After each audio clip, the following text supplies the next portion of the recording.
In the early 11th century, many people in Western Europe believed that Christian society was entering a new period of growth and renewal. Maps, royal gifts, and drawings of the world reminded them that Christians still occupied only a small portion of the earth, and this created a strong sense of duty. The faith should spread further, and society needed stability and unity if this mission was to succeed. This unity was thought to depend on cooperation between two great powers, religious authority and secular authority. The church represented purity, discipline, and divine law, while kings, counts, and nobles were expected to protect the world, maintain order, and use their strength for justice. The church played a central role in preserving older traditions from ancient Rome. Roman city structures survived in places like southern France, where stone walls, arches, and street patterns still showed the past. Each city had a bishop, who combined religious authority with many duties that once belonged to Roman officials. Cathedrals and the bishop's residence formed the heart of urban life, and cathedral schools educated the clergy who would govern surrounding regions.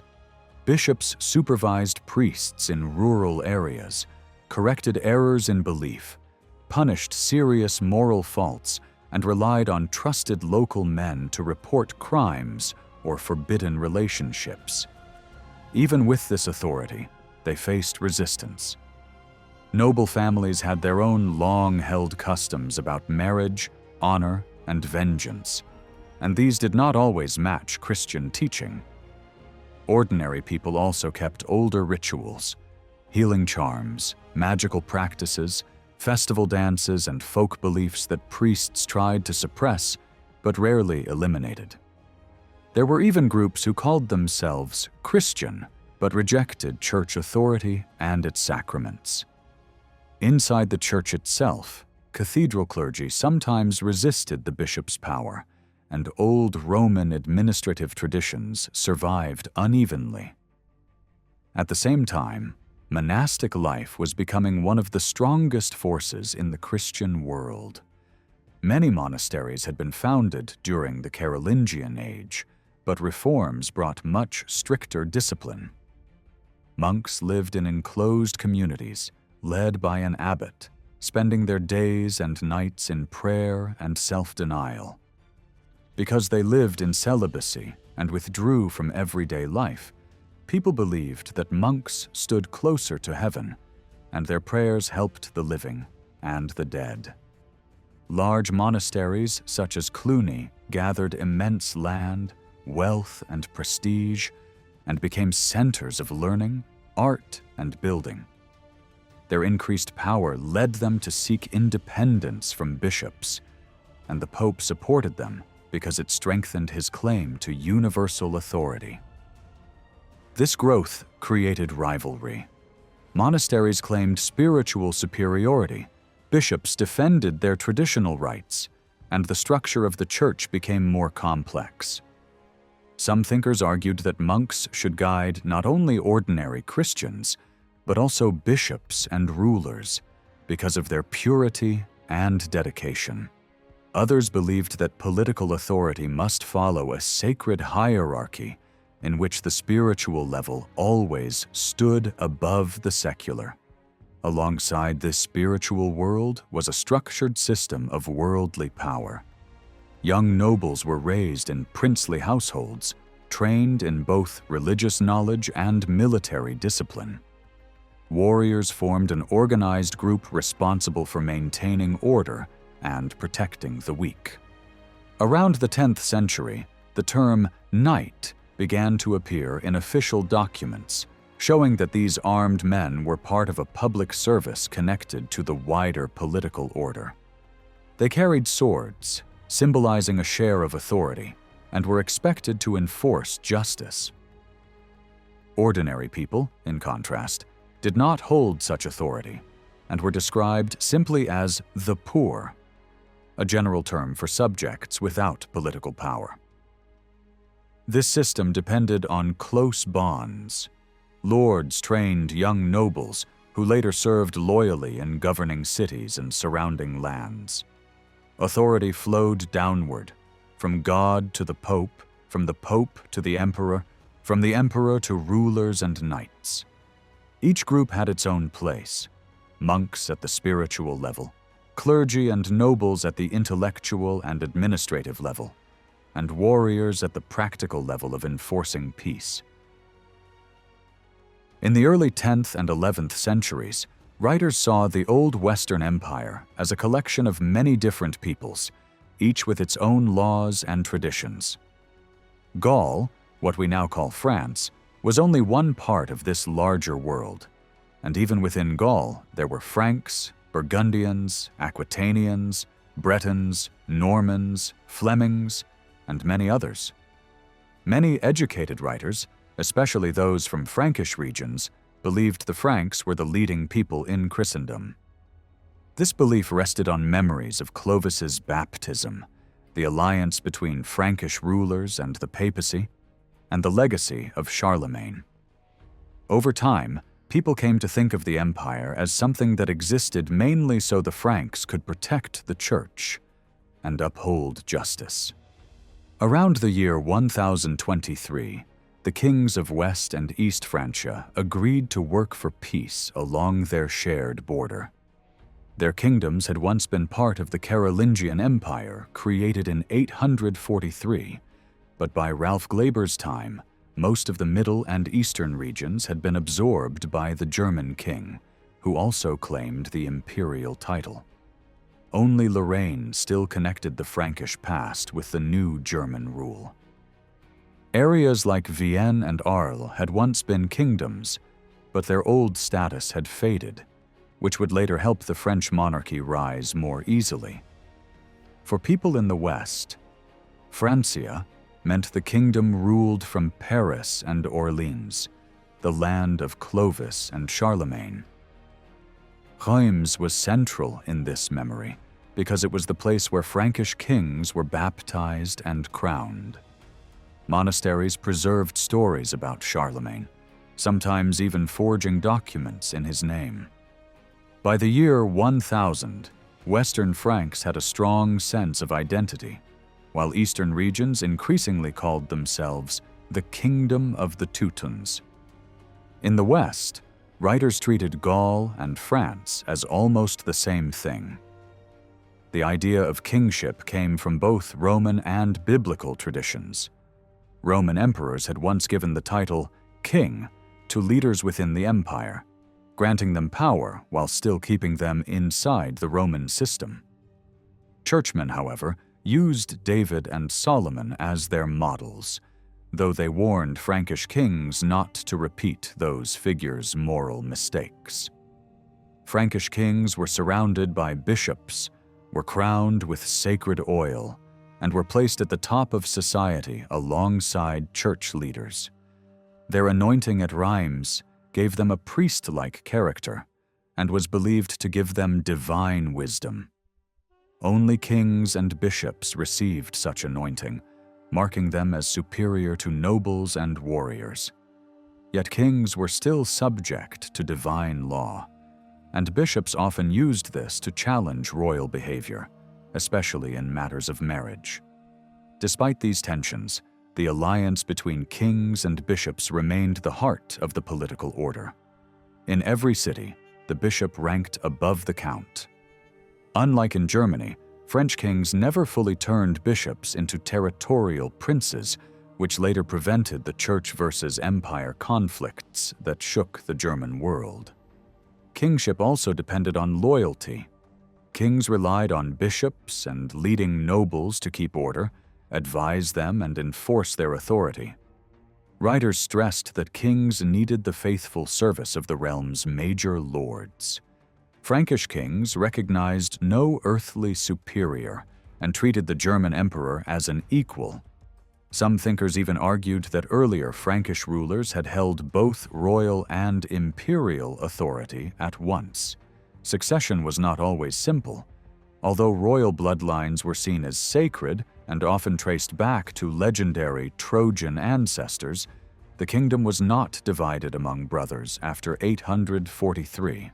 When Louis V died in 987 without sons, the nobles chose Hugh Capet instead of his uncle Charles, whose marriage hurt his reputation. Hugh was elected and anointed because he had strong character and came from a powerful family that already held major titles, monasteries, and influence. His father, Hugh the Great, had acted almost like a king, arranging important marriages, managing churches, and commanding loyalty from other princes.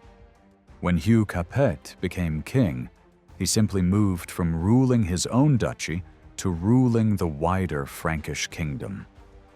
Under Robert II, Hugh's son, the kingdom included many different peoples, each with its own customs. Local princes ruled these regions on the king's behalf.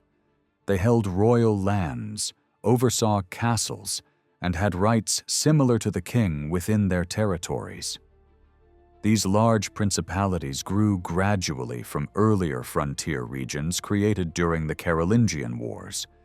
A major divide split the kingdom into two worlds, north and south.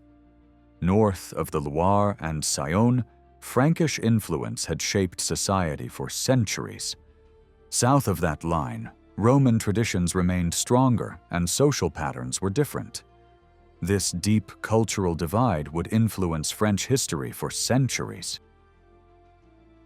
In the north, 5 major powers dominated the political landscape: the Royal Duchy of Francia, Burgundy, Flanders, Normandy, and Brittany. Brittany remained mostly independent, while Normandy grew out of Viking settlements that gradually adopted Frankish customs. The rulers of these principalities supported church reform and powerful monasteries.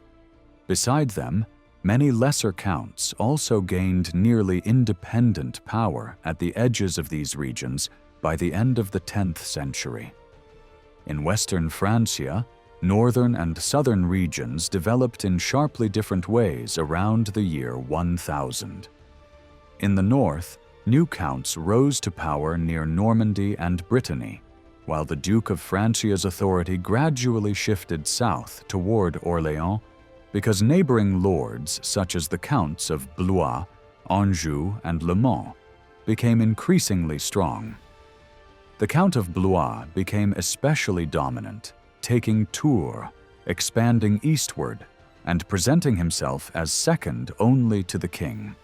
Kings like Robert II tried to restrain him by balancing Blois against Anjou, whose rulers also began to act like major princes but never gained full control over the church. South of the Loire, the Franks entered a world with different languages, customs, and deep Roman roots. Northern travelers often could not understand local speech, and southern religious practices, especially reverence for ornate saint statues, seemed strange to them. Frankish royal power faded there early in the 10th century, but Roman traditions survived strongly in law, art, and city life. Southern nobles often traced their ancestry to ancient Roman families, and cities remained the centers of authority, where counts lived close to bishops. Written agreements shaped political order, and older ethnic identities survived in Gascony, Toulouse, and Narbonne. Major ruling houses in Arles, Barcelona, and Toulouse held near-royal authority, supported by formal oaths and Roman-style administration. In Aquitaine, dukes behaved almost like kings, demanding personal loyalty and using saints to strengthen their authority, though they faced challenges from rival counts and powerful monastic networks.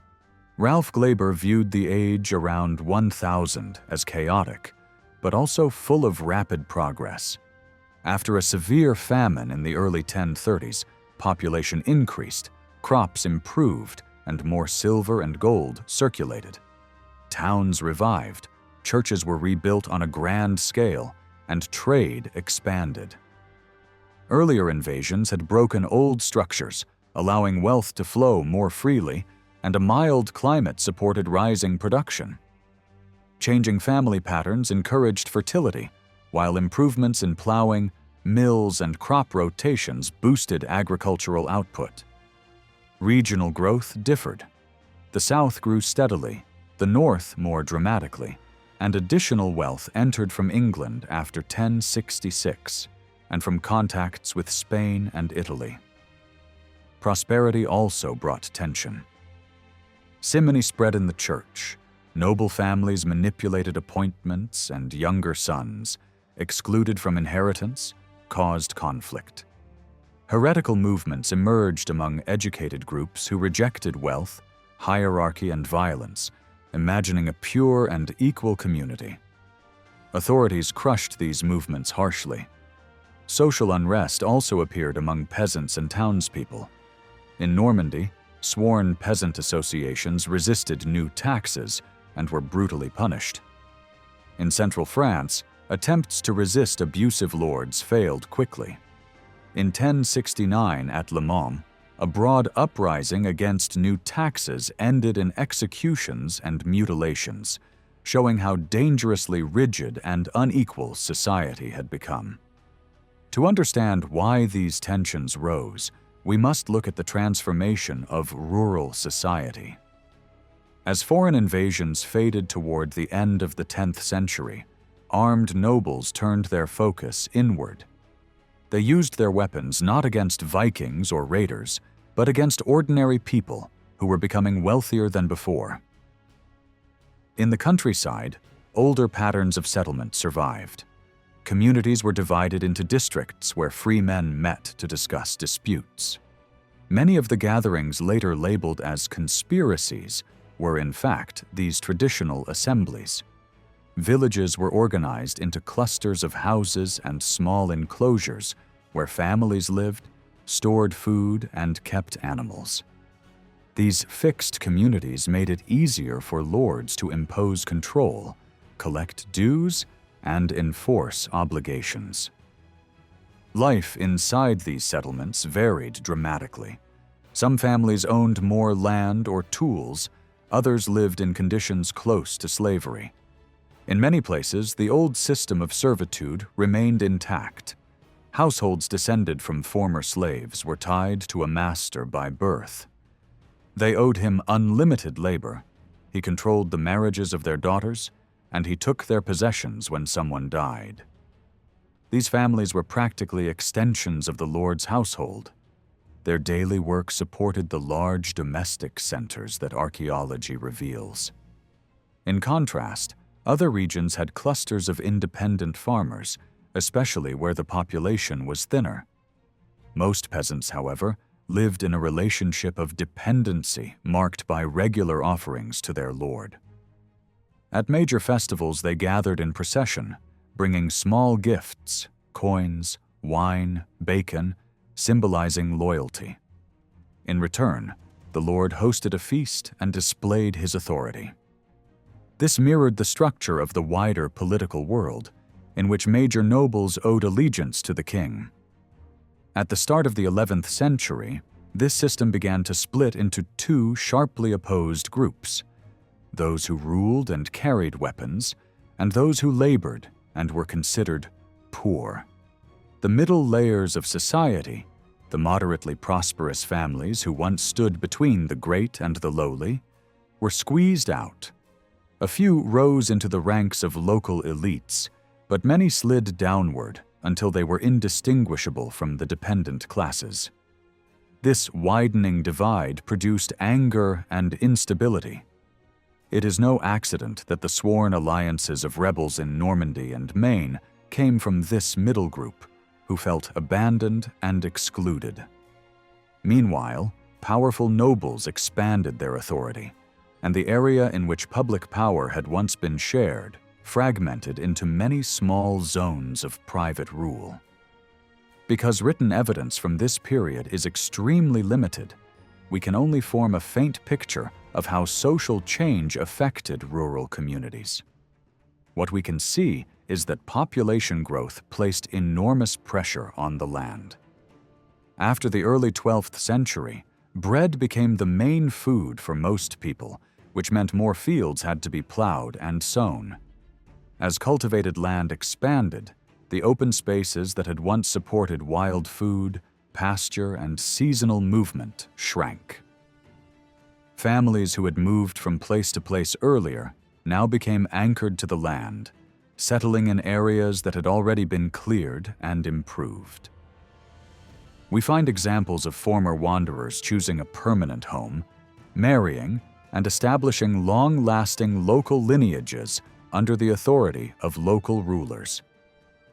The history of land use was closely tied to the growth of political power because permanent settlement made the population easier to control.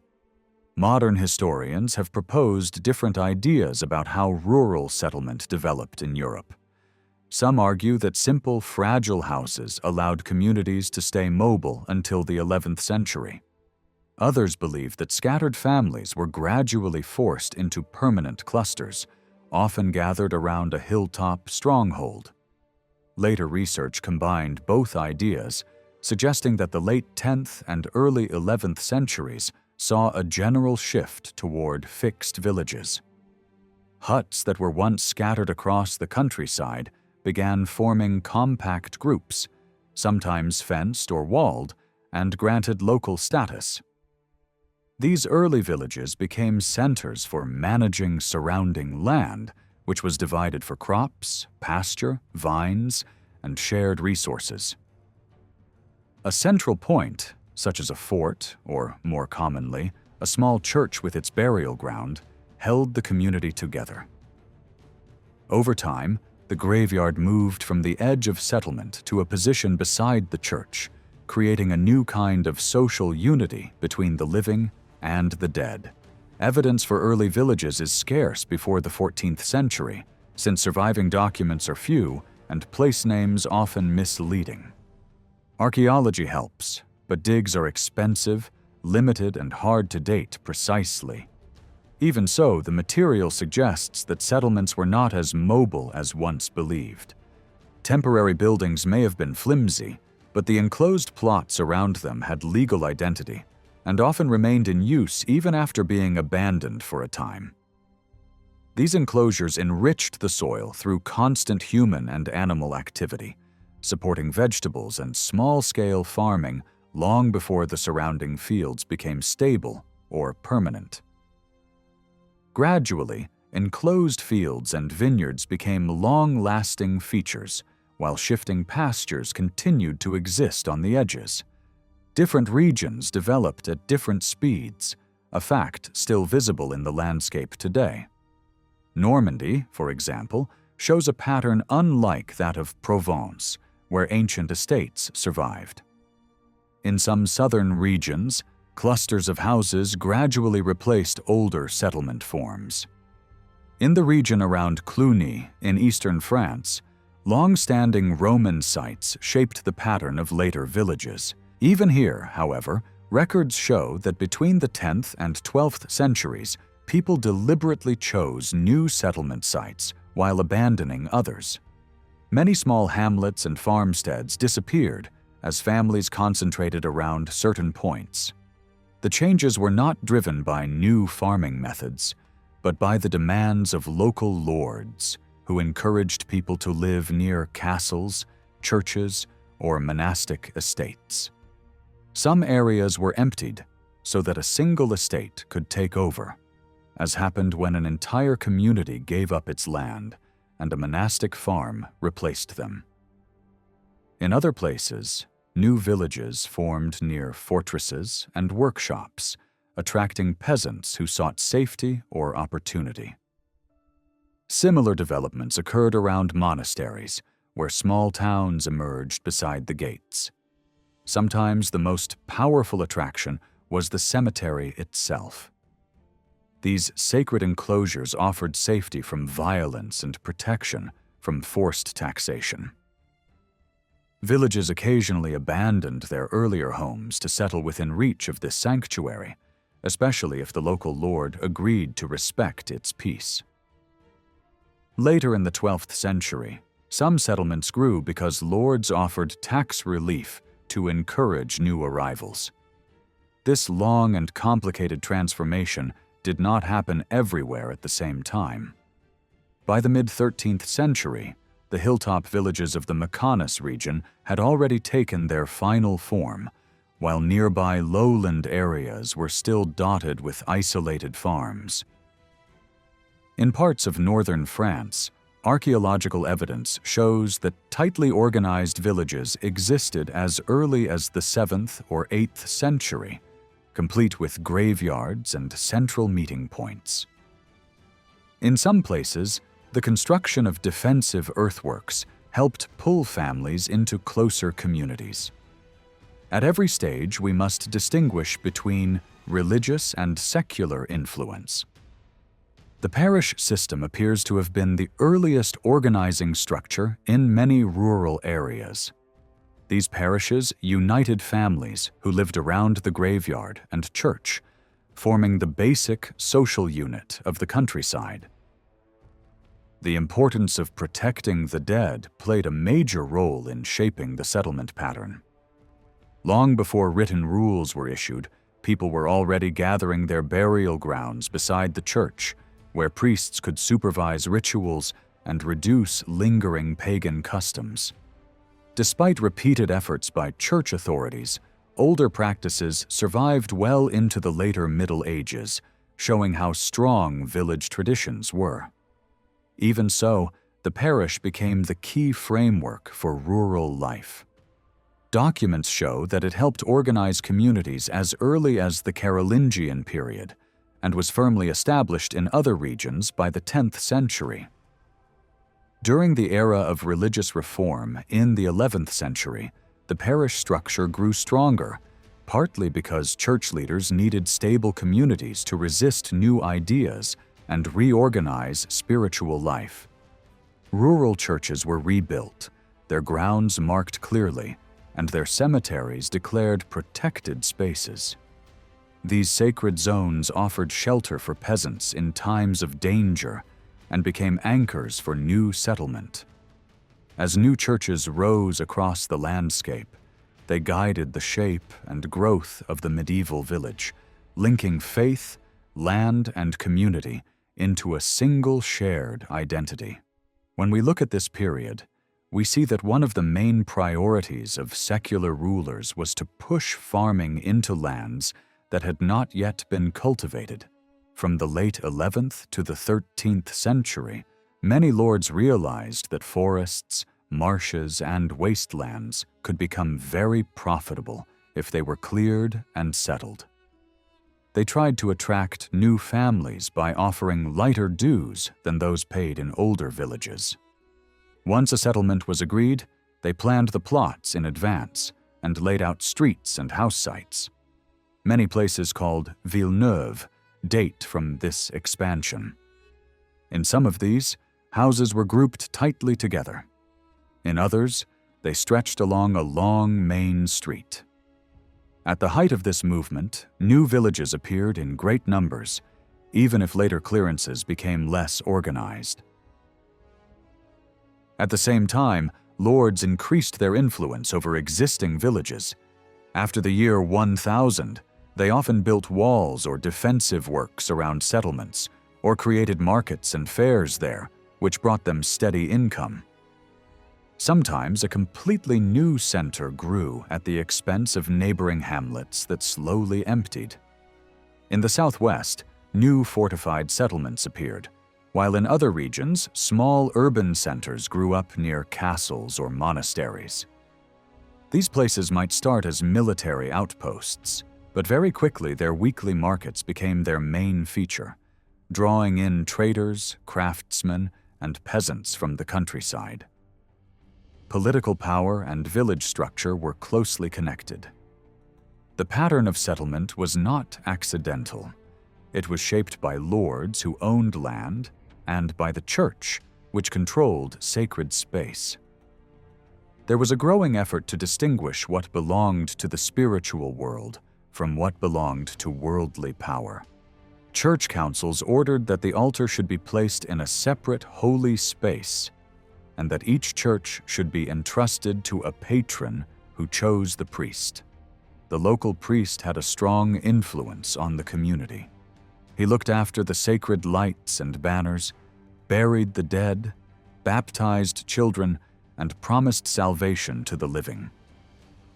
For most villagers, the priest was also their main link to the Lord, who might live at a distance in a castle or a fortified manor on the edge of his lands.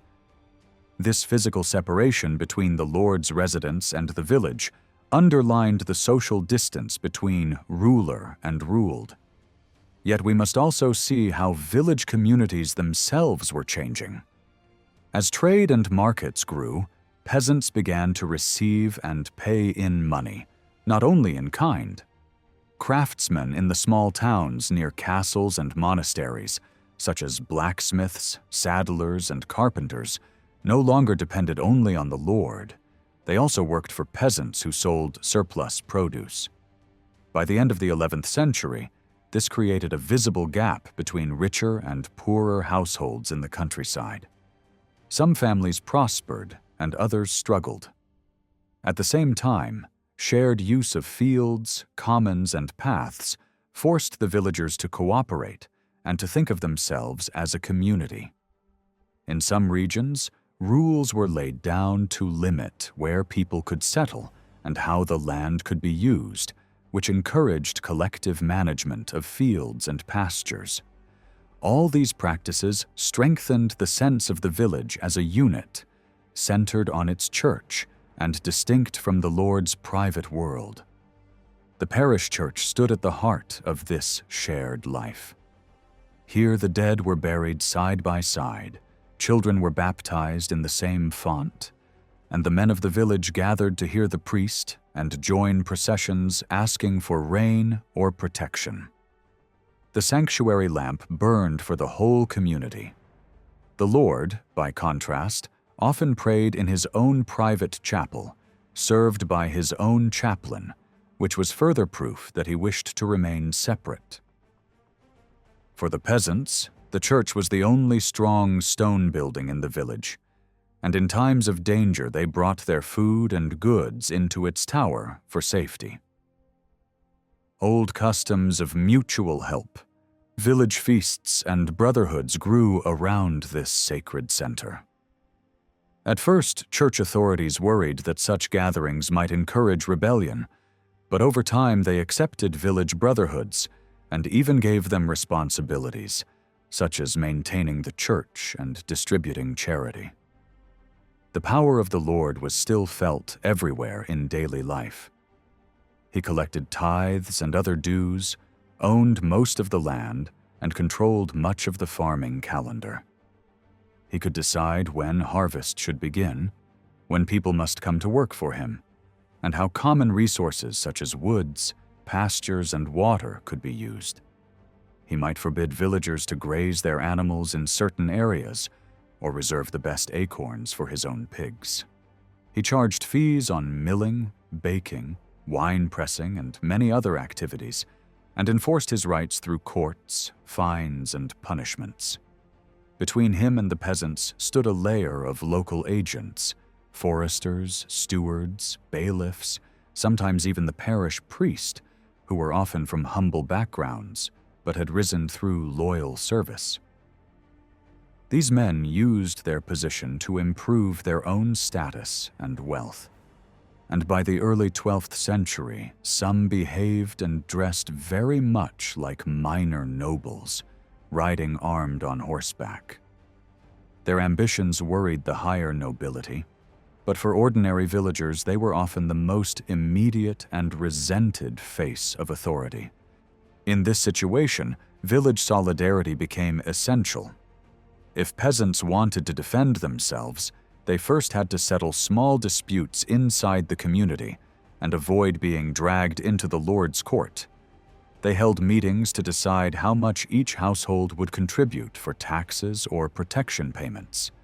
They insisted on their good customs, the unwritten rules that had always governed local life, and made sure the Lord did not openly violate them. When they were called to serve as witnesses or to explain laws, they tended to remember their own rights more clearly than their obligations. Because they were the guardians of local custom, their knowledge gave them a certain power in negotiations. The parish thus became the basic framework for both exploitation and resistance. It was the unit through which lords collected dues, but also the unit through which villagers could speak with a collective voice. Over time, we can see a clear change. A once scattered rural population gradually concentrated into more stable villages, laid out in different patterns depending on the region. By the beginning of the 11th century, many areas had a fairly fixed network of villages.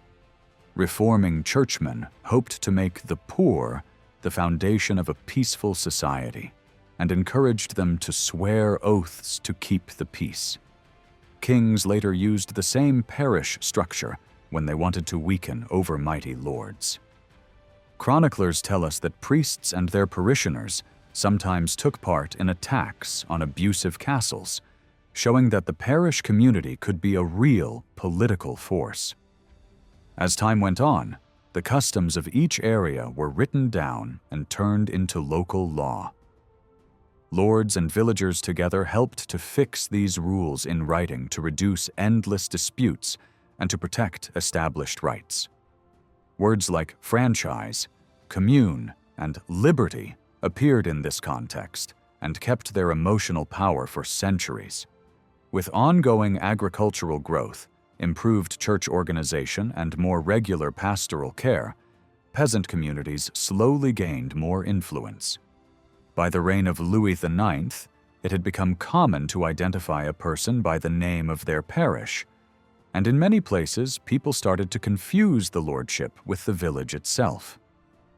The basic shapes of the French countryside, with its clusters of villages and its open or enclosed fields, were already firmly in place. Writers of the 12th century were very aware of the contrast between different landscapes. Some peasants lived in enclosed country, where hedges and small fields blocked the view, and each settlement was relatively isolated. Others lived in open country, where large villages and broad fields dominated the horizon. Courtly stories contrasted two worlds. The ordered land of church, castle, and village were the three familiar groups: those who pray, those who fight, and those who work. Each had their role, and the wild world of forest and waste, where control was weak. As demand grew for wood, charcoal, metals, wool, and other products of uncultivated land, lords became more protective of the remaining forests and marshes, treating them as valuable resources. At the same time, these wild areas remained the favored setting for stories of adventure and trial, populated by hermits, charcoal burners, and wandering knights. In these tales, the forest often appears as a space outside ordinary law, where old beliefs and fears still survive. It is here, in the imagined other world, that some writers place moments of moral teaching. One story tells of a count who becomes lost in the woods and meets a wild man. This strange figure both frightens and guides him, leading him safely out while teaching him how to rule justly. He advises the lord to respect his rightful powers, but not to let his officers push him to overstep them, so that he can ease the burdens of the rural poor. Through this image, we see how even in myth and legend, questions of village life, lordship, and justice remained at the center of people's minds. Earlier, strong words for power were mostly kept for kings, emperors, great counts, and bishops. These rulers were responsible for peace and justice over wide regions. Landowners also had authority inside their own households and estates, but this was seen as private power, not true public rule. After the year 1000, this balance began to change. Real control over people and territory gradually passed into the hands of many more individuals, each ruling over a smaller area. The language of documents changed quickly to reflect this new reality. Around the 1020s, we suddenly see texts describing many local lords as holders of power, not only as private patrons. It looks like a revolution, but in fact it mostly reveals practices that had been developing quietly for a long time, while older formulas in documents hid what was really happening. This new form of lordship worked across a defined territory, much like earlier royal or committal authority, but on a smaller scale. It usually covered a group of parishes and had a clear center: the castle. The castle became the visible symbol of this power. It could stand on a rocky height or on an artificial mound above a ditch with a lower courtyard around it. Its tall main tower, the keep, was not a comfortable home, but a strong, narrow defensive core and a storehouse for valuables and hostages. The hall where justice was given and where the lord and his men ate and slept together was usually a separate building. All over France, we can trace a dense network of such fortified sites. Many were new, and many older sites were abandoned in favor of these more compact strongholds.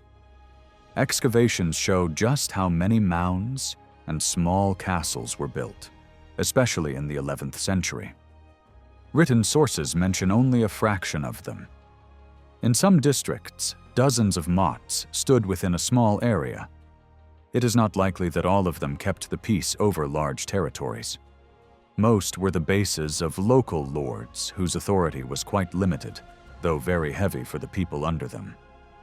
Rulers such as the Duke of Normandy tried to stop uncontrolled building of castles, issuing rules to restrict new fortifications because they weakened central authority. At the center of each lordship stood the castellan, the commander of the castle. In many places he now called himself Lord, in the same way that once only kings or great prelates had done. Whether he still recognized a higher prince or not, in practice he used the full set of powers linked to public rule. He judged disputes, punished criminals, raised troops, and claimed rights over roads, markets, and rivers. This office was considered public and indivisible. When the lord grew old, or was near death, he passed his authority as a whole to one chosen successor, usually his eldest son, but sometimes a brother, nephew, or son-in-law if he had no male heir. The new lord was recognized in the castle hall before the assembled warriors and dependents. This ceremony echoed earlier princely customs and underlined that the lord did not rule alone, but with the support and consent of his men. Beneath the lord was his household, made up of two main groups: servants who cared for horses, arms and supplies, and warriors who shared his military life. They ate at the same tables, then slept together in the hall once the boards were cleared, like a small community. We can see how much this group was shaped like a family.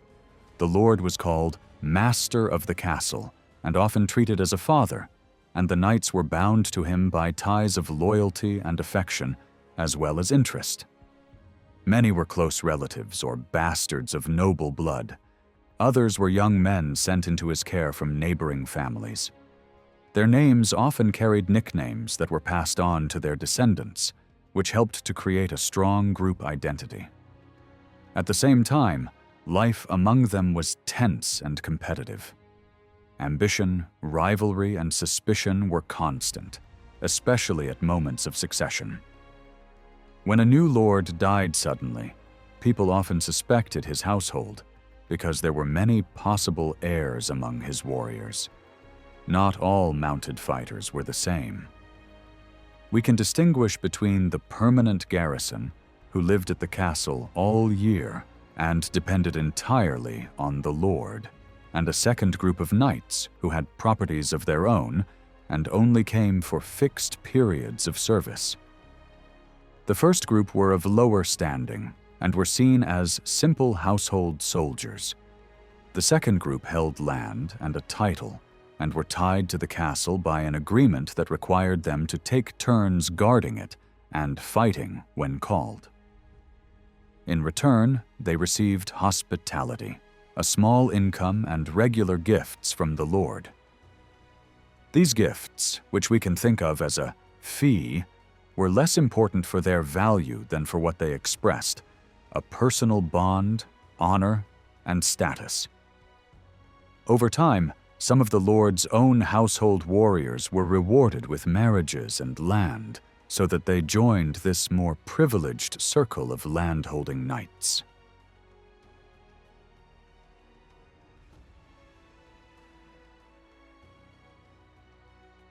In many regions, we can see that a large number of these knights came from families that had once supplied counts and bishops in earlier centuries.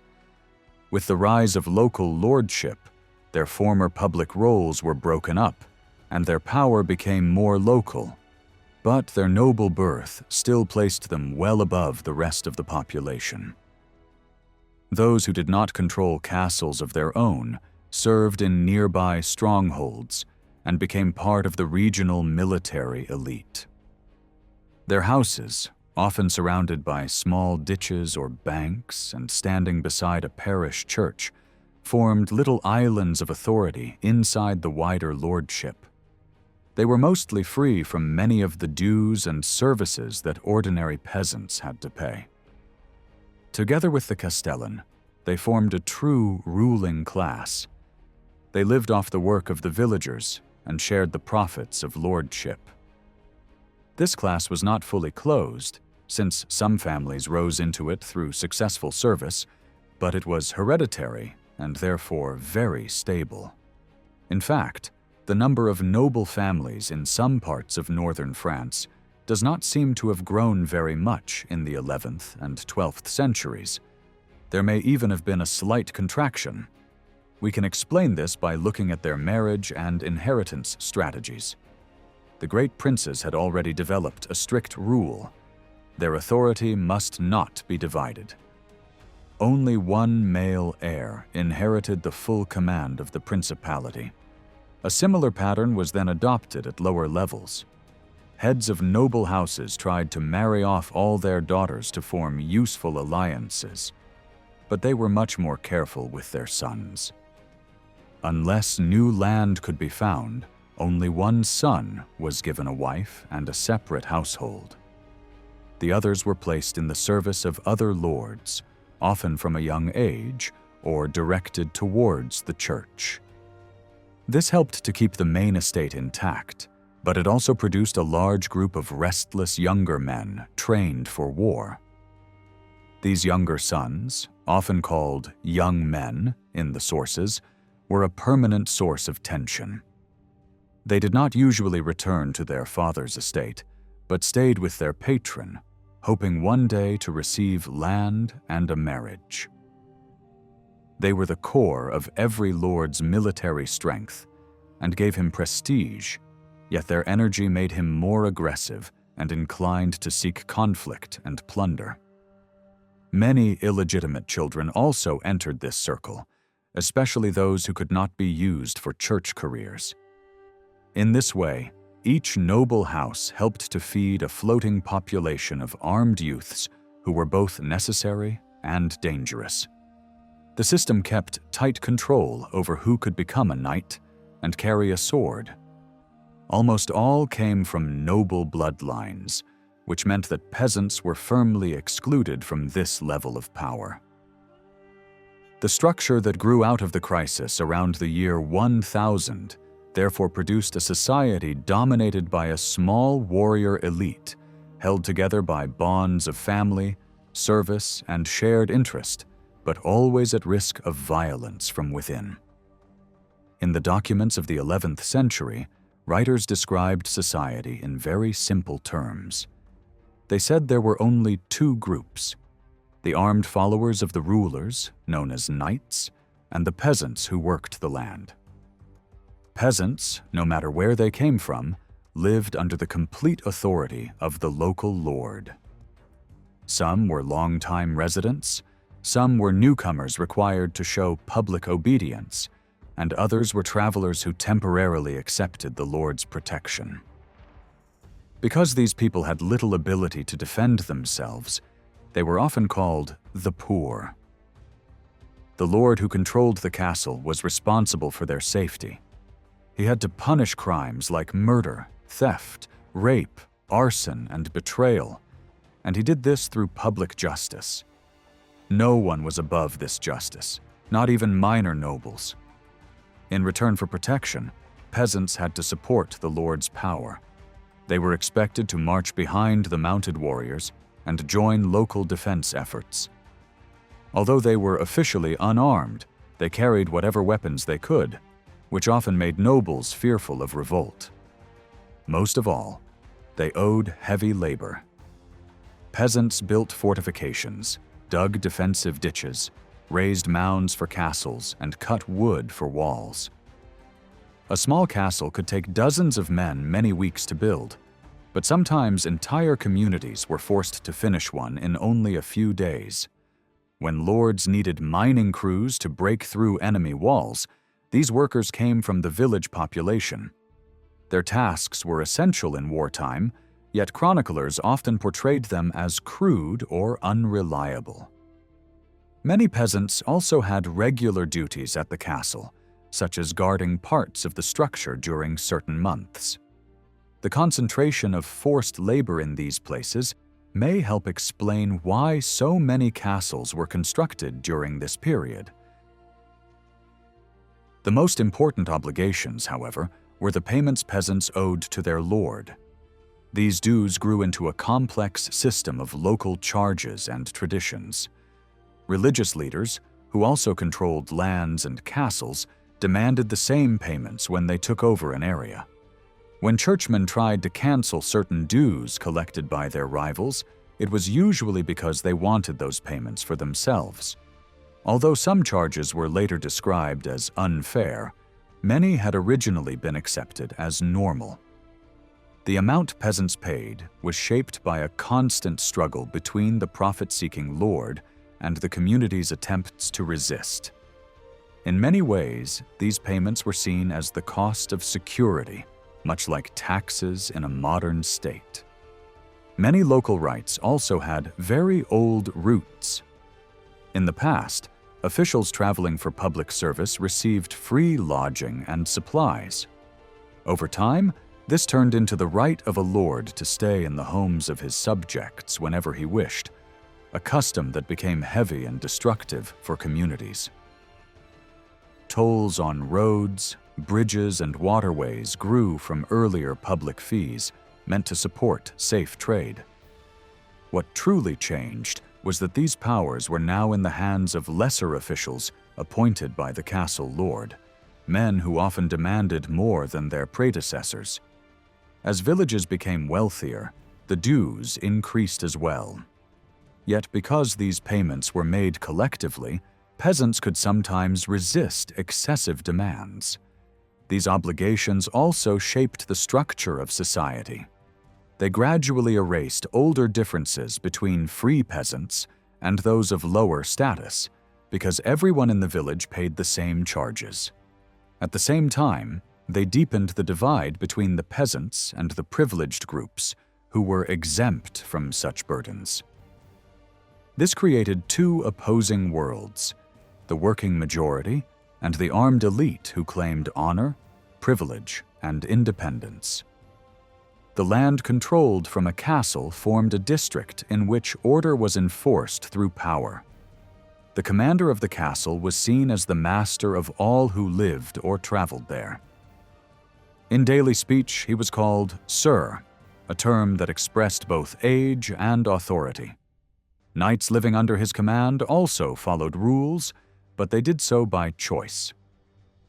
Their loyalty to the Lord was compared to family bonds, strengthened by rituals in which the young warrior placed his hands in those of his future leader and pledged service. This ceremony, which included signs of affection and mutual respect, created a personal alliance. The knight swore loyalty, and the Lord promised protection and support. This relationship was guided by an ethic taught in the Lord's household, celebrated through stories and songs. Loyalty, sacrifice, and honor formed the foundation of public order. Yet disputes still broke out among ambitious knights who guarded their privileges and lineage. The Lord acted as judge, using arbitration, public duels, or symbolic acts of reconciliation to end conflicts. His authority depended heavily on hospitality. Knights lived together for long periods in the castle, shared meals, trained side by side, and joined campaigns as a group. The Lord had to be generous, using income from justice and peasant payments to reward his followers with food, lodging, entertainment, and eventually land. In exchange, they provided him with military support and advice. This mutual dependence helped restrain violence within the warrior class and kept the castle community functioning. What held knightly groups together more than anything else was their love of fighting and the excitement of raiding together. This shared passion often pushed them toward disorder. Bands of young warriors would sometimes ride out of the castle in wild attacks, disturbing the entire region. Writers from religious communities even joked that the word for soldiers sounded like the word for evil, showing how much fear these warriors caused. Controlling individual knights was not the main issue, because life inside the castle was already strict and highly organized.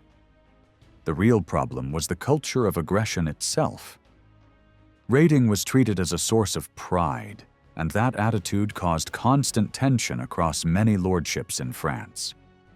Rulers tried to reduce this chaos, but it was a difficult task in a world where political authority was broken into small pieces. A useful example of these struggles appears in a story copied by a monk in the mid-11th century. The writer used simple, everyday language so that people outside the church could understand it. Although he was not completely honest in every detail, his description shows clearly how people of the time viewed conflict and loyalty.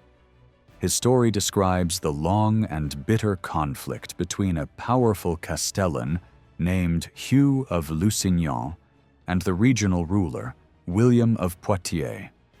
According to the document, the two had recently made peace, and Hugh had once again pledged loyalty to William and his son. Even so, the text clearly favors Hugh's position.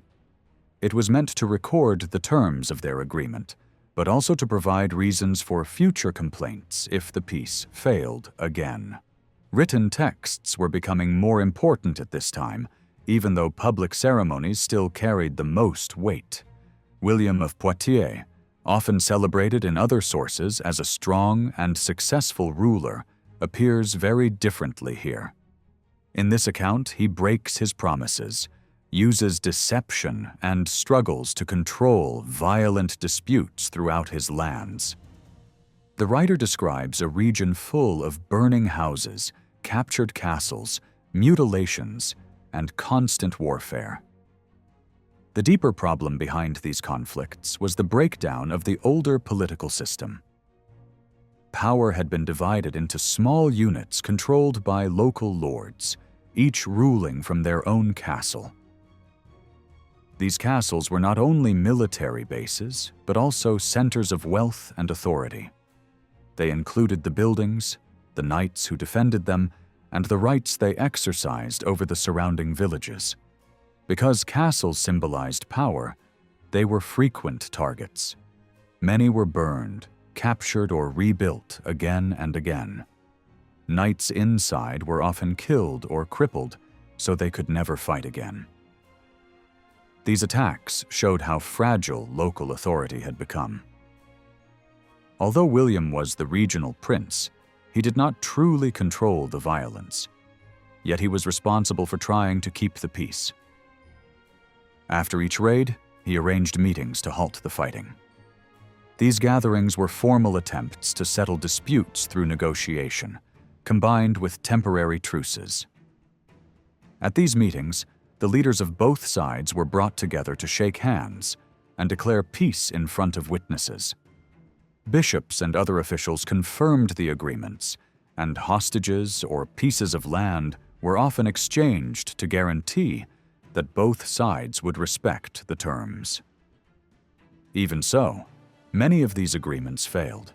Some ended in open arguments, and the fighting resumed.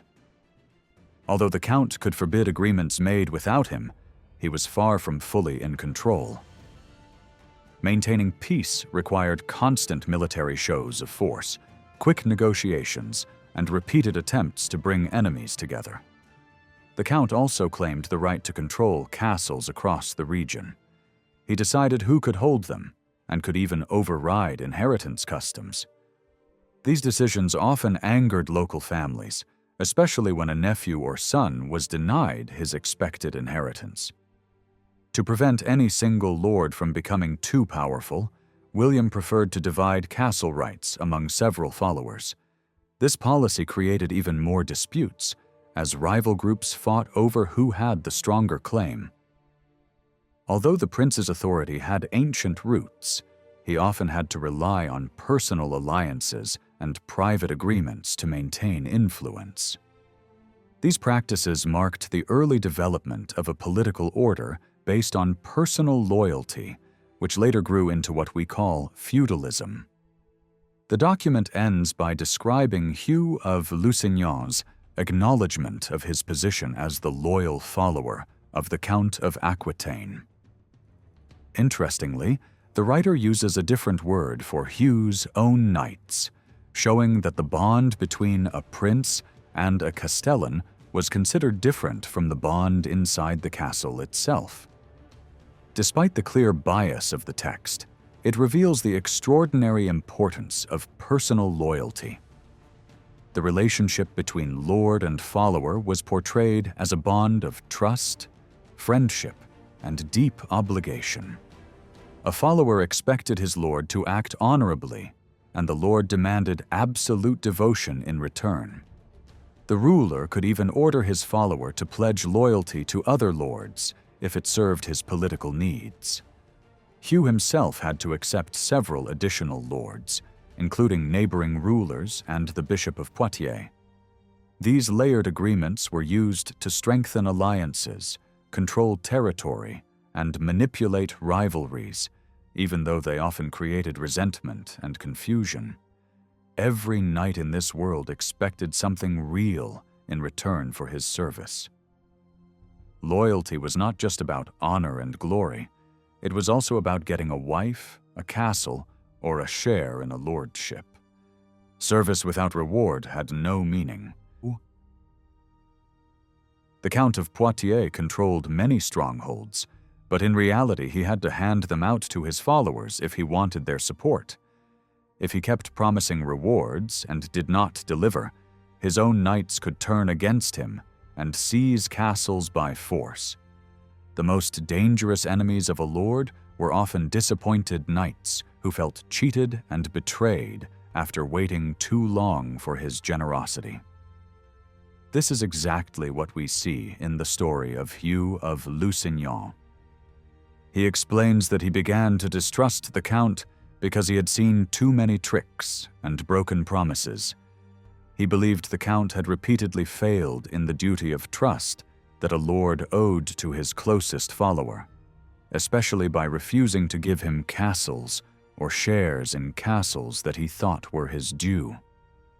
One key episode was the dispute over the castle of Civray. The knights who held it gave it up to the Count of La Marche, although Hugh claimed rights there. The man Hugh had accepted as lord, on the advice of the Count of Poitiers, stripped him of his authority. When this secondary bond failed, it should have been the duty of the main lord to defend his followers' interests and recover what he had lost.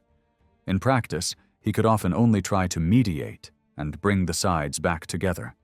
In this case, peace did not last. Hugh attacked a mound held by Bernard of La Marche, burned it, then turned around and asked William for permission to build a new castle there.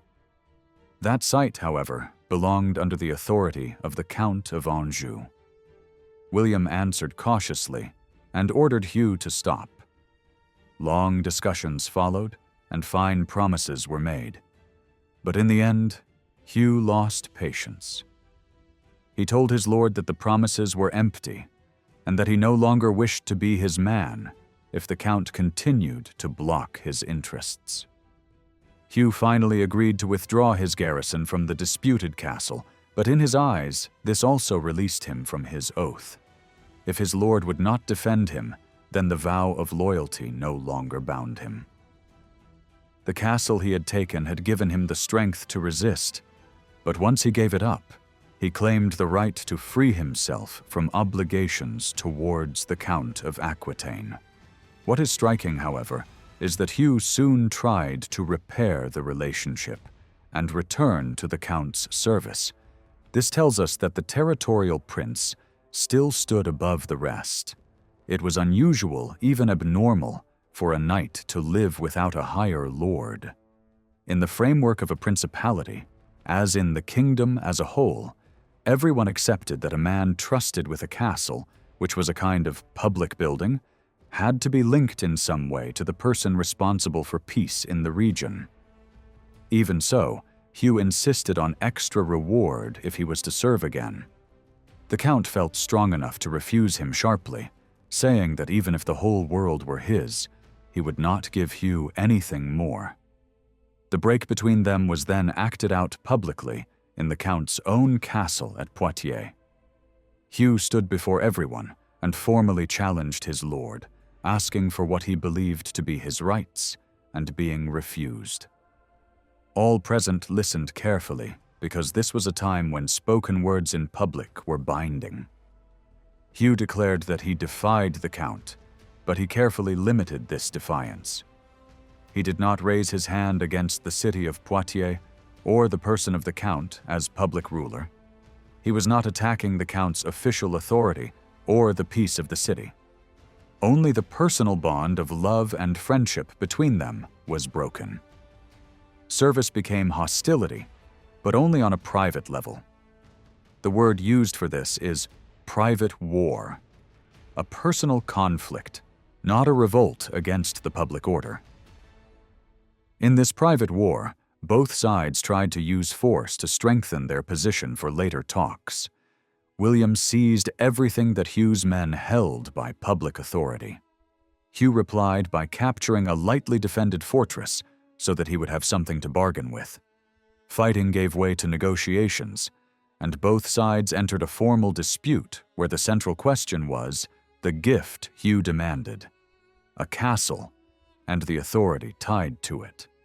Hugh wanted everything he thought he was owed: his father's old position, the same share in the newly seized castle that his ancestors had, the other stronghold he had taken and destroyed but was supposed to hold under the Count of Anjou, and the position of his uncle, which the Count had once given and later taken away.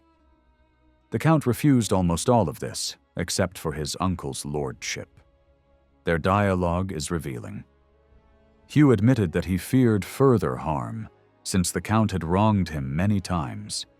William answered that Hugh could trust him because he would provide firm guarantees. Hugh replied that in an ideal world, he should not need pledges from his own lord. Trust should be enough.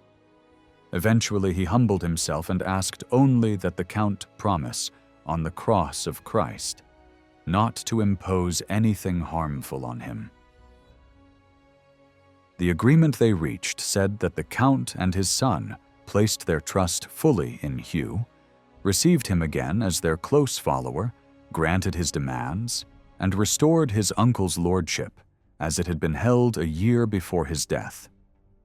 Even so, the text leaves many details unclear. From this story, several important points emerge. First, castles were the foundation of local order. They were not isolated forts, but parts of the urban and political landscape, connected to the city and to the wider legacy of earlier state power. Those who held them exercised real authority and enjoyed the income and rights that came with their position. Second, the lords beneath the prince, who controlled these castles, lived within a web of personal relationships. Their bonds to the prince were not just official appointments, but ties of dependence and favor. The words used for them stress their role as followers bound by personal loyalty. Third, the count had to deal constantly with the ambitions of bishops and neighboring rulers, all eager to extend their influence. He relied above all on his close followers, men like Hugh, who fought over castles and often clashed because of overlapping promises and short-term guarantees. The count tried to bring all these arrangements under his own authority, insisting that agreements be made publicly in his courts and confirmed there. In practice, quarrels returned again and again. Fourth, the prince used the personal bond as a tool to hold the system together. Just as each castle lord drew the knights around him, the prince tried to gather the castle lords around himself. He knew that this personal allegiance was different from the formal link to public authority. When he accepted a castellan as his follower and the castellan pledged loyalty in return, the lesser lord was meant to depend on him like a son on a father. But this bond demanded return gifts. Trust only held as long as the prince showed generosity. Because there were no clear rules about how much service was owed or how much reward was due, the prince always risked being accused of breaking his word. Disappointment and accusations of deceit were built into the system, and written records like Hugh's story could later be used against the prince as evidence of failure. Personal feeling and private trust began to take the place of older administrative structures. These emotional and informal links did not have the same strength or clarity as earlier systems of law and office. To restore stable public authority, relationships with the prince needed clearer rules. This is why William of Aquitaine turned to Fulbert of Chartres, a famous churchman and legal thinker, asking him to define the duties between lord and follower more precisely. Fulbert answered in the language of moral and legal obligation. He said that a follower must not harm his lord, his household, his castles, his justice, his honor, his possessions, or his plans. In all these areas, he owed his lord not only restraint, but also active support and advice, as long as the lord fulfilled his own responsibilities. If the lord failed, he broke a promise. But if the follower failed, he betrayed a sacred oath, and that was far worse because it could be punished by church law. Fulbert wanted to bring these personal ties under a formal code, linked to written rules and judged by the church. This changed the whole system. The focus shifted from vague promises of future gifts to actual grants of land. A knight was to be settled on a piece of land that created a clear duty of service and love towards his lord. Land and loyalty were joined in a single package. This marked a move from sharing in the income of authority to holding a concrete estate in return for service. It was an ideal model, and it took time to become reality. Princes had to find land they could assign alongside positions of authority before they could fully demand regular service. In the meantime, there was a long period of experiment and compromise. The Poitevin story helps us also to see how princes in other regions tried to control power. Everywhere, the holding of castles was crucial. In some areas, such as Flanders, many strongholds remained directly in the hands of the main ruler. Local commanders governed them for him and held courts when he was away, supported by free men who assisted their judgments. The count moved around his lands, surrounded by the warriors of the whole region, acting as a single military body. Subordinate lords respected his supremacy. In Normandy, we see something similar. Earlier rulers there had laid down strict rules to protect public peace. They used powerful sanctions against those who disturbed order and demanded that all obey. Local officers remained loyal to the duke, and castle commanders served as faithful agents. The great nobles were bound to him by oaths of loyalty and by formal acts of submission. Yet, even in Normandy, the system was shaken by family disputes. There were many rival kinsmen because earlier generations had practiced loose marriage customs. Brothers, uncles, and cousins were jealous when one man inherited everything, and they plotted to seize part of his lands. Duke William faced such a crisis in the first half of the 11th century. Critics used his illegitimate birth to challenge his right to rule. Behind their insults lay a simple aim. They wanted his duchy. William responded by using his strong castle at Caen as a secure base. The King of France backed him, eager to show his own power, and William also relied on a group of newer followers who owed everything to his favor. He tightened his grip on local officers, restored peace, and used generous rewards to attract warriors to his side. Then he used his energy and resources to launch the conquest of England. This huge campaign drew in young fighters not only from Normandy, but from many regions along the Channel coast. Presented as a holy cause, it moved forward under a banner blessed by the head of the church and supported by sacred relics. Victory at Hastings made William King of England. He then rewarded his loyal followers with lands across the new kingdom. These estates gave him the wealth to found great religious houses in his Norman base, partly to give thanks and partly to calm criticism of his private life. He returned from England stronger than ever, with fresh means of rewarding nobles and securing their loyalty. Even so, after his death, disputes over succession broke out again. His youngest son finally prevailed and had the old rules against building private castles read aloud in a great assembly of nobles, once more underlining that control of fortresses lay at the heart of power. In some regions, princely power rested on very solid foundations. In the Angevin lands, for example, the count built stone fortresses and led his warriors on successful raids against neighboring peoples. Other rulers, such as the Counts of Arles and Barcelona and the Duke of Gascony, used the same method. They kept strict control inside their own territories, but regularly led their knights beyond their borders to plunder and bring home spoils.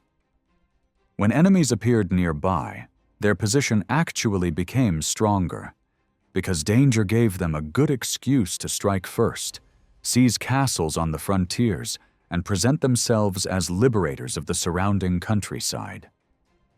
These conquests brought them prestige, new strongholds, and enough booty to reward their followers and secure their loyalty. Some other princes, whose lands lay deeper inside the kingdom and were less exposed to outside threat, enjoyed great honor but did not always use their position as effectively. A prince like the Duke of Aquitaine could claim links with the emperor, undertake long pilgrimages in grand style, gather other lords and bishops around him for splendid religious ceremonies, and spend lavishly on churches and relics. Outwardly, he looked like the ideal Christian ruler, imitating the public image of earlier kings. Yet such princes sometimes paid more attention to magnificent rituals than to the slow, practical work of tightening their grip on each fortress and each local lord. In reality, their power was slowly undermined as many castles slipped into the hands of ambitious nobles who acted more and more independently. In places like southern Burgundy, old bonds of obedience between counts, dukes, and castle lords broke down.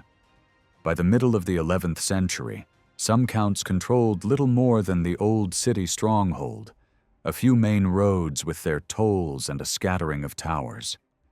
Elsewhere, energetic castle lords were quietly building small but unified principalities of their own, which could have a bright future even if they began on a very modest scale. A similar weakening of central authority can be seen in the Kingdom of France itself.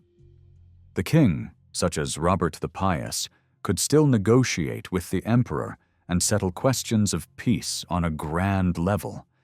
Yet in his own ancestral lands, he allowed the power of local lords to grow. Some of them even took the title of count for themselves. These men remained personally loyal and formed part of the king's circle, alongside his relatives and household officers. But at home, they behaved almost like little kings, using every right that once belonged only to the crown, as if those rights were their family inheritance. Even so, the language of public authority survived. People still spoke of public power coming from God through the consecrated king, then flowing down through princes and counts. Territorial princes thought of themselves as the king's faithful men, even when, like the Duke of Normandy, they held another crown outside France.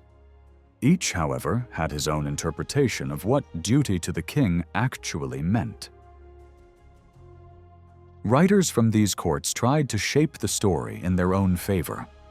A learned author at the Norman court, for instance, described how the original Norman leader received his lands from the King of France as a gift that created no real obligation.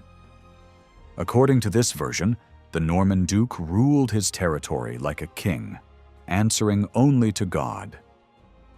Homage to the French king was acknowledged, but presented as a loose alliance rather than a strict bond of dependence. In practice, even Norman rulers accepted that they were part of the wider kingdom and owed the king some measure of support, especially in matters of peace and defense. One account imagines a conversation in which a great Frankish prince explains that no ruler should hold power in the kingdom without some bond to a higher authority, whether emperor or king. If he refused, he might eventually be forced to submit. As the 11th century opened, most people agreed that the prince's lands lay inside the kingdom of the Franks, and that therefore a link, however interpreted, had to exist between each prince and the king. Another important document from this period concerns a powerful count whom the King of France wished to strip of his positions for disloyalty. A famous churchman argued on the count's behalf. He admitted that the personal bond between king and count had been broken on both sides, but insisted that the title to the county itself was not simply a gift that the king could revoke at will. The count could be punished if he ruled like a tyrant, abusing his office completely, but that was not the case here. The letter drew a clear line between two things: the public role of a ruler in charge of a territory, and the more private relationship of mutual loyalty between a lord and his follower. This distinction marked a turning point. Around 1023, the king's great assemblies, which had once gathered almost all the leading figures of the realm, began to shrink. Princes and great lords were still present at coronations and grand occasions, which made them feel that they helped make the king. But they no longer lived at his court or sought daily advantage there. For them, the king became a distant symbol rather than a real source of income or protection.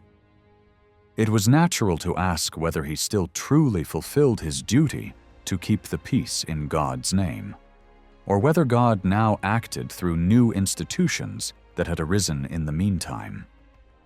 One observer, writing in the mid-11th century, believed that a major change had taken place in the behavior of the warrior class. In his eyes, they had gradually agreed to replace many fragile private arrangements with larger sworn leagues dedicated to peace.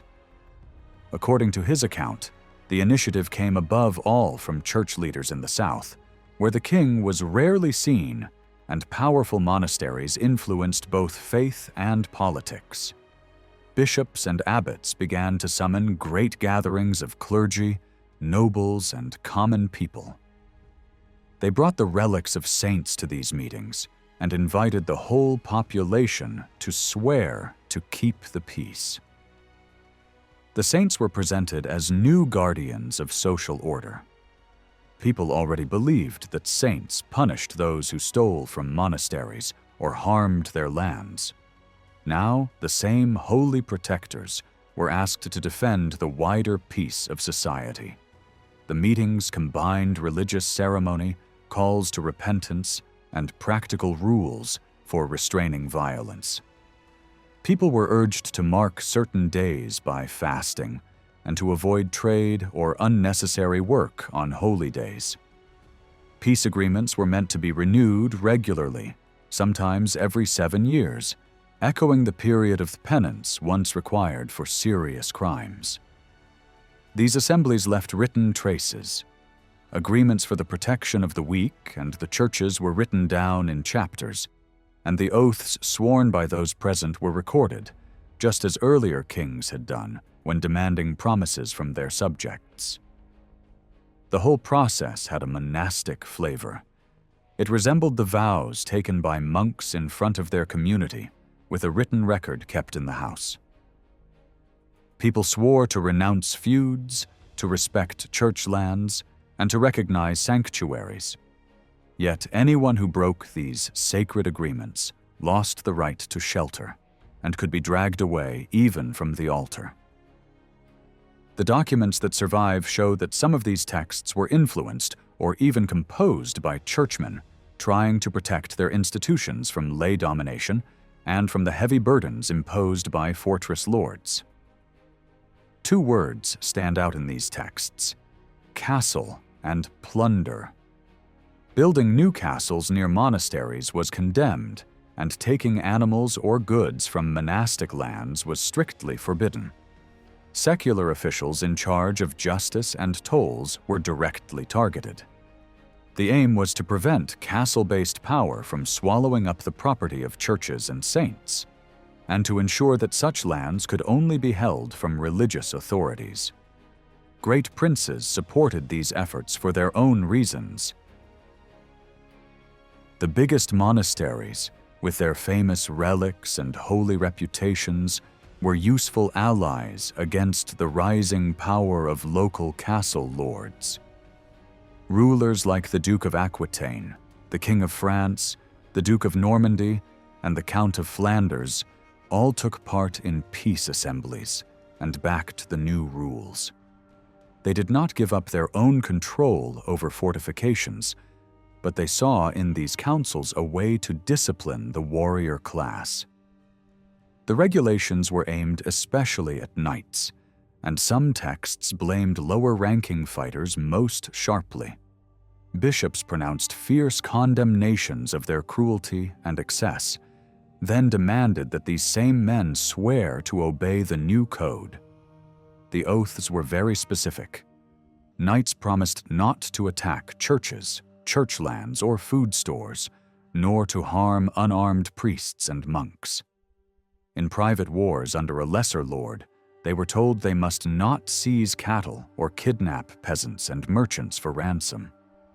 They were not to burn houses without cause or destroy mills and vineyards. They were forbidden to take the best animals from the fields during most of the year. Public war led by kings or bishops was treated differently, but even then pillaging was forbidden, and supplies taken for the army were meant to be controlled and limited. At the same time, the code carefully preserved seigneurial power. Knights were allowed to use force when taking or defending castles and within the lands they held directly. In these spaces, they still had the right to take what they wished from the population under their protection. The new peace rules, therefore, did not end exploitation. Instead, they marked out where and how it could happen. Church lands and people were to be protected, while secular lordships received an implicit right to levy heavy dues and to punish offenses within their territory. Knights also promised not to hide or protect criminals who had offended against public justice, even if they were bound to them by kinship, friendship, or loyalty. They vowed to give special protection to noble women and nuns traveling alone, and to merchants carrying wine. This shows both the deep social inequalities of the time and the new importance of trade. It also reveals the fear of kidnapping rich heiresses whose marriages could shift great fortunes and political power. Knights in this period lived in a world where almost every stranger on horseback was seen as a possible enemy.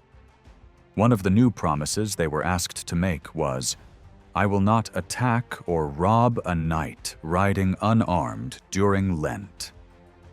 This simple line shows us a lot. It tells us that in normal times, if a knight saw another rider who did not belong to his own group, he assumed there would be a fight. Meetings between unknown knights often began with a clash of lances, just like the stories later told in romances. Slowly, however, a new idea spread. There would be certain times when all fighting must stop. During special periods of repentance, all military violence was to be suspended, even between men who would normally try to kill each other. In northern France, for example, there was such a general truce for a time in the 1020s. At these times, no one was allowed to use force to take anything, not even as revenge or as security in a dispute. Anyone who broke these rules risked being cut off from the church. This movement, known as the Peace and Truce of God, did two things at once. It put clear limits around the use of violence, and at the same time it gave that violence a new place inside a religious framework. Out of this grew a powerful way of thinking about society that lasted in France until the end of the Old Order in the 18th century. According to this view, God had created three main groups of people. One group prayed, another fought, and the third worked with their hands. Peace and stability depended on each group doing its own task and supporting the others. This picture made open inequality look natural and holy. Those who fought were allowed to live from the labor of others through rents and dues, as long as they used their strength to protect the weak and defend the church. Their special position came with limits and duties, not only privileges. When this way of thinking was combined with ideas about the duties between lords and followers, it helped to create what we call a chivalric outlook. The entry of a young man into the class of warriors became more and more like a religious ceremony. At the end of his training, he did not simply receive his weapons, he was made a knight in a formal rite. Priests wanted to control this rite. They placed the sword on the altar, then fastened it to the young man's belt, just as they did for a king at his consecration. By the late 12th century, they had largely succeeded. The ceremony now included solemn promises. The new knight was reminded that his job was to protect churches, widows, and orphans, and to extend the Christian world by joining holy wars. Thus, while peacemaking rules were limiting the everyday violence of knights, the idea of a holy war was attached to this three-part view of society and gave warriors a sacred mission beyond their local conflicts. Not everyone in the church welcomed the mass peace assemblies that lay behind this development. Some bishops, especially in the north, were suspicious from the beginning. They did not like to see whole populations gathered as sworn groups of equals. They feared the return of popular associations that earlier church councils had tried hard to suppress. They also felt their own authority was threatened by new movements that seemed to raise monks and reformers above the ordinary clergy and the traditional structure of dioceses. In their eyes, it was dangerous to give too much power to large gatherings bound by oaths, even if the aim was peace. They also worried that these movements might not control royal power firmly enough, and that the king could use them to strengthen his own position without proper balance. In practice, however, the system of peace and truce did not weaken royal authority. On the contrary, in France, Burgundy and Flanders, the consecrated king was called upon to lead campaigns against nobles who misused their swords. The peace of God had begun at a time when kings were weak, but once a king was again strong enough to punish the crimes of powerful men, the same peace rules provided a moral and legal base for rebuilding royal government. Lay rulers under the king were reduced to a secondary role in theory, especially in regions like Aquitaine, where the duke had first used peace institutions for his own purposes, but later lost control of them to great church lords. The main winners from this whole process were the bishops. They gained new tools and new importance. One account from the time describes how a bishop, shocked by the plundering of the poor by armed men, took a drastic step. He ordered that all services in the churches and monasteries should be stopped, leaving the people without worship, as if they were no longer Christian. He called this punishment excommunication.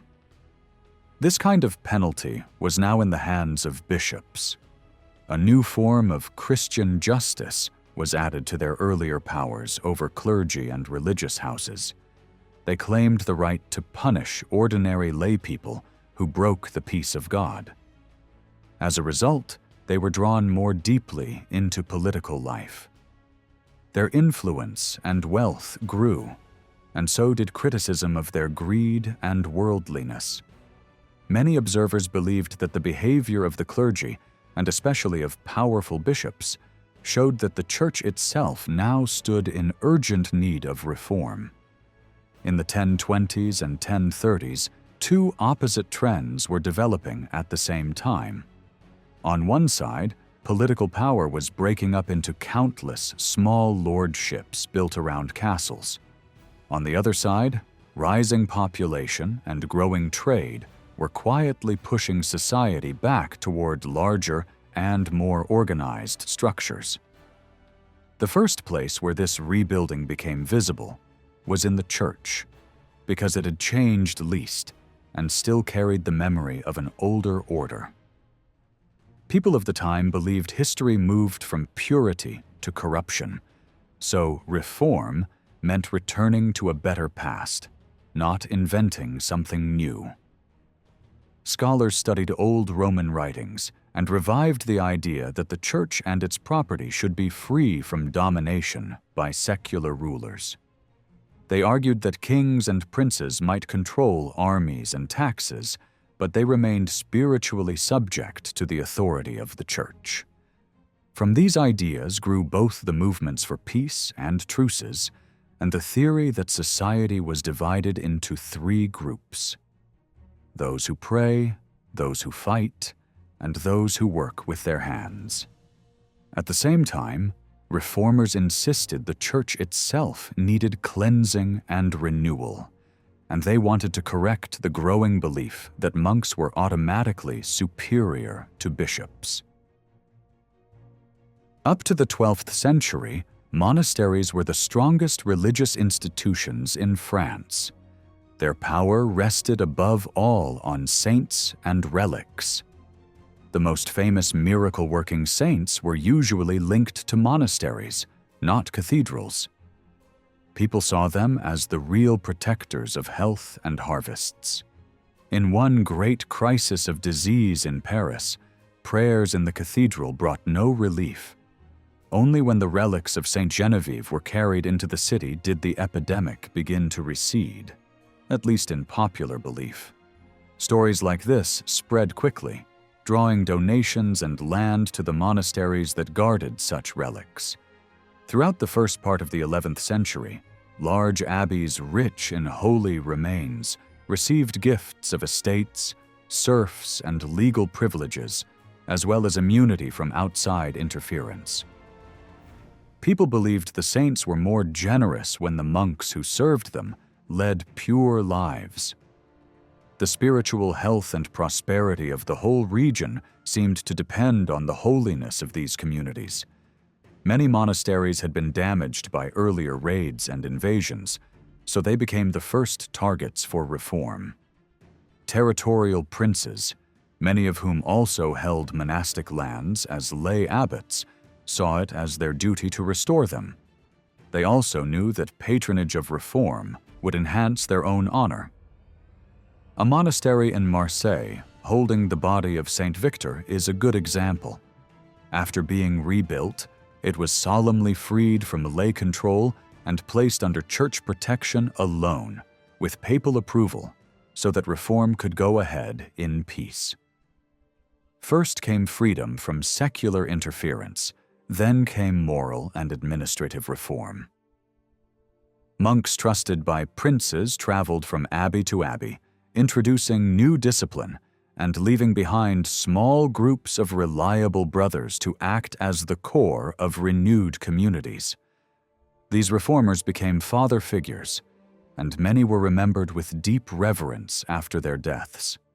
Sometimes they remained as abbots, ruling through a prior in their absence. Around them, dense networks of spiritual brotherhood grew up, linking monasteries and chapters through shared prayers, memorial services, and formal unions. Preachers and theologians of the time saw the huge increase in monastic populations across Latin Christendom as the work of Christian charity and love. In the first half of the 11th century, Reformed monasticism centered on Cluny was the most solid and influential force in the lands that later formed the Kingdom of France. Its strength played a major role in suppressing heretical movements. These monasteries sought to escape the control of local bishops and place themselves instead under the protection of the Pope within a wider Christian commonwealth. Successive popes granted them exemptions, stating that no bishop was to take anything from them or interfere in their internal affairs. Over time, all the houses linked to Cluny obtained similar protections.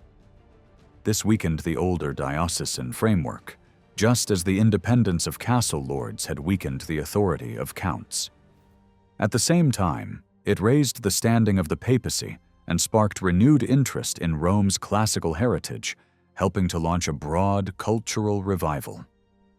The monks linked to Cluny were the best organized, the most numerous, and the most powerful. They believed they had a special mission to lead others toward perfection. In their eyes, bishops were assistants rather than true leaders, to be brought in when needed to perform blessings and ordinations. Cluniac houses began to assume more and more priestly functions themselves. In earlier times, monks had been viewed mainly as lay penitents. Now many of them aimed to become priests while remaining inside the monastery. They did not wish to serve in ordinary parishes.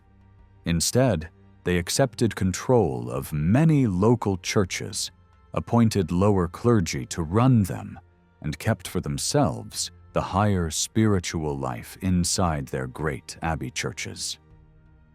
Their goal was to create worship so constant and splendid that it would resemble the praise of angels. They expanded the daily offices until the liturgy continued from dawn to nightfall, and they gave special care to services for the dead.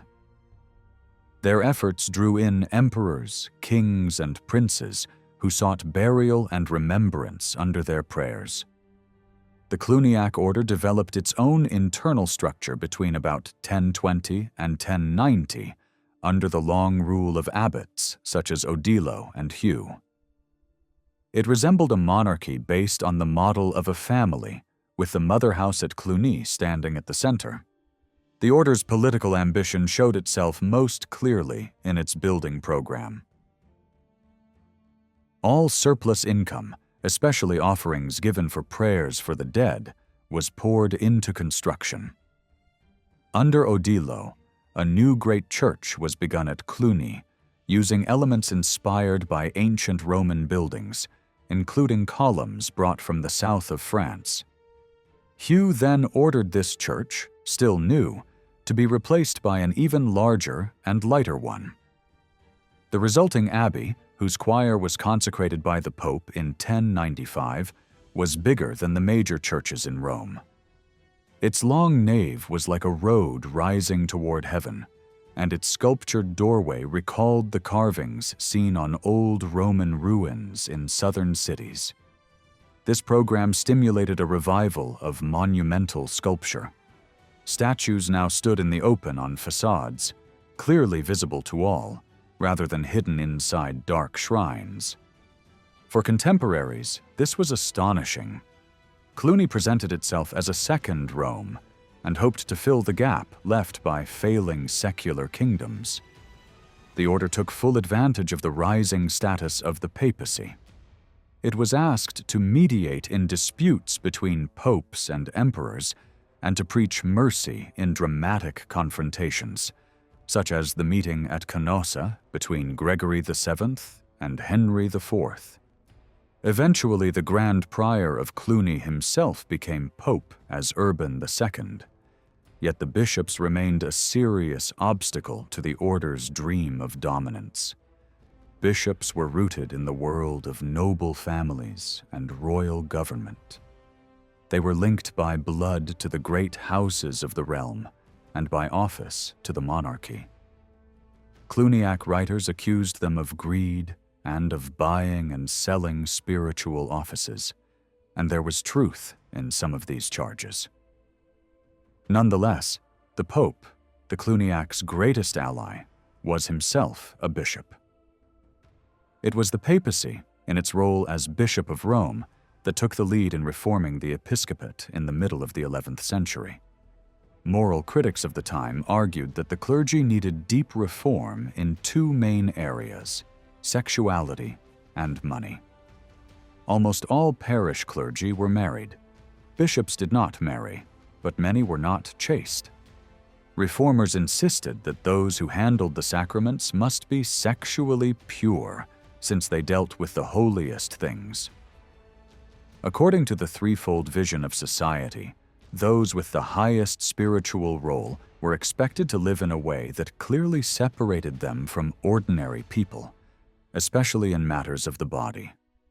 As this ideal advanced, it created a sharp line between priests, who were increasingly forbidden to marry, and lay people who were strongly encouraged to marry and raise families.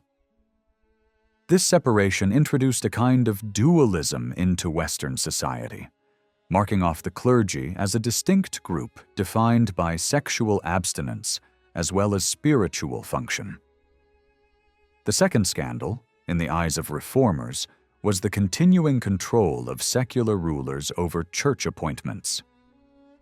Once priestly office was cut off from marriage and from normal family life, it seemed shocking that men deeply involved in dynastic politics were still choosing bishops who were the spiritual fathers of their clergy. Reformers insisted that rulers must no longer appoint bishops, because this bound spiritual leadership too closely to family interests and worldly power. They wanted the church to become a sort of independent state with its own internal authority and freedom, appointing all its leaders from within. At that time, following earlier custom, princes routinely placed their relatives in bishoprics. The lands and powers attached to a see were treated as part of the family inheritance. Even when no money changed hands, This looked very much like the granting of a lordship. When money began to circulate more widely, gifts of thanks or loyalty easily shifted into open payment for office. What had once been seen as a gesture of friendship could now be interpreted as buying a spiritual position. A concrete example helps to show how these tensions played out. Narbonne had been a great Roman city, and many of its ancient buildings still stood in the 11th century. A major church built over the tomb of St. Paul, served by a community of canons, controlled its own small town, filled with servants of the church and workers who lived off visiting pilgrims. The archbishop held court in the cathedral and enjoyed important rights over trade, especially the salt business, which passed through the city thanks to its road and sea connections. He also profited from the presence of a large and prosperous Jewish community, collecting payments from skilled craftsmen and merchants in exchange for protection. Around the cathedral, several new settlements grew up, one even called New Town. Each had its own defenses and knightly garrison, and all formed part of the archbishop's lordship. But he shared the city's power with a viscount. The viscount, like Hugh of Lusignan in another region, had a cleric write down his grievances to present as evidence in an ecclesiastical court, where written proof was now required. In 1059, these grievances were laid before a great council presided over by the Archbishop of Arles, a powerful church prince in his own right, rich from the same salt trade and surrounded by secular knights. A few years earlier, a papal representative had led a similar council elsewhere and had deposed an archbishop for buying office. Reform was clearly advancing. The most striking fact is that a lay ruler in conflict with a prelate now appealed not to a king or emperor, but to a church council dominated by Rome's representatives. No other secular prince needed to be present. This shows how supreme authority, the right to judge and to decide, was shifting from kings and counts to leading churchmen. The theory and institutions of peace, together with religious reform, had triumphed to such a degree that secular princes increasingly found themselves in a subordinate position beneath the moral and legal power of the Reformed Church. In his complaint, Berengar, the Viscount of Narbonne, began by reminding everyone how great and orderly the church and city had once been. He described the region as one of the most beautiful parts of southern France, a land that people still linked with the memory of Charlemagne and the old Gothic kingdom. The power of the archbishop, he said, had rested on rich lands and, above all, on castles. The cathedral had been splendidly equipped, full of books, decorated altars, gold crosses, and shining ornaments. It had looked like a small image of the heavenly city. In those earlier times, the archbishops had done their duty well. They had kept castles and lands under direct church control instead of handing them over to lay lords, and a proper community of canons had sung the church services at the right hours. Berengar claimed that the current archbishop had allowed this whole system to decay. As a responsible secular ruler, he said he was acting to defend the dignity of the holy place in his city. From a modern point of view, one might suspect that Berengar himself had helped buy this archbishop into office. In fact, he openly admitted that he had supported the original sale. When the previous archbishop died in 1019, the Count of Cerdagne wanted the position for his 10-year-old son, Gifred. That count was rich, since he lived on the frontier and received gold and silver from Muslim rulers in Spain. He was also personally devout and closely connected to leading church reformers in the region. He wanted one of his sons to hold a high church office so that this son could pray for the souls of the family. For that reason, he offered a huge sum of money. Berengar was young at the time and already shared government with his parents. His family had long held both the archbishopric and the viscountship between them. His grandfather had once arranged that one son would be viscount and another archbishop, so that both offices stayed within the same lineage and preserved order. At first, Berengar's parents refused the offer from Cerdagne, but they eventually gave way under pressure not only from other nobles, but also from Berengar himself. By marrying into the same family as Gifred, he had family reasons to push for the change, and he admitted that he even threatened his father in the struggle over succession. This shows how new inheritance patterns and the rise of strong family lines could tear generations apart. Guifred became archbishop, but only after promising not to harm the person, property, or honor of the viscounts. At first he behaved like an ideal church leader. Berengar himself praised two of his early actions. Guifred went to Spain and brought back relics of the cathedral's patron saints, Just and Pasteur, strengthening the spiritual prestige of Narbonne. He also held church councils to promote peace. One such meeting, in 1043, banned priests from bearing arms and led him to promise that he would no longer lead armed campaigns. He threatened to cut off from the church any clergy who continued to fight. In another council in 1054, he extended protection to merchants and declared a truce from midweek until Monday morning, forbidding violence between Christians. He claimed that a Christian who killed another Christian was attacking Christ himself, and he insisted that warriors should fight only in truly just wars against non-Christians. In other words, the same document that accuses him presents him as a leading reformer. That is precisely why he came into direct conflict with Berengar.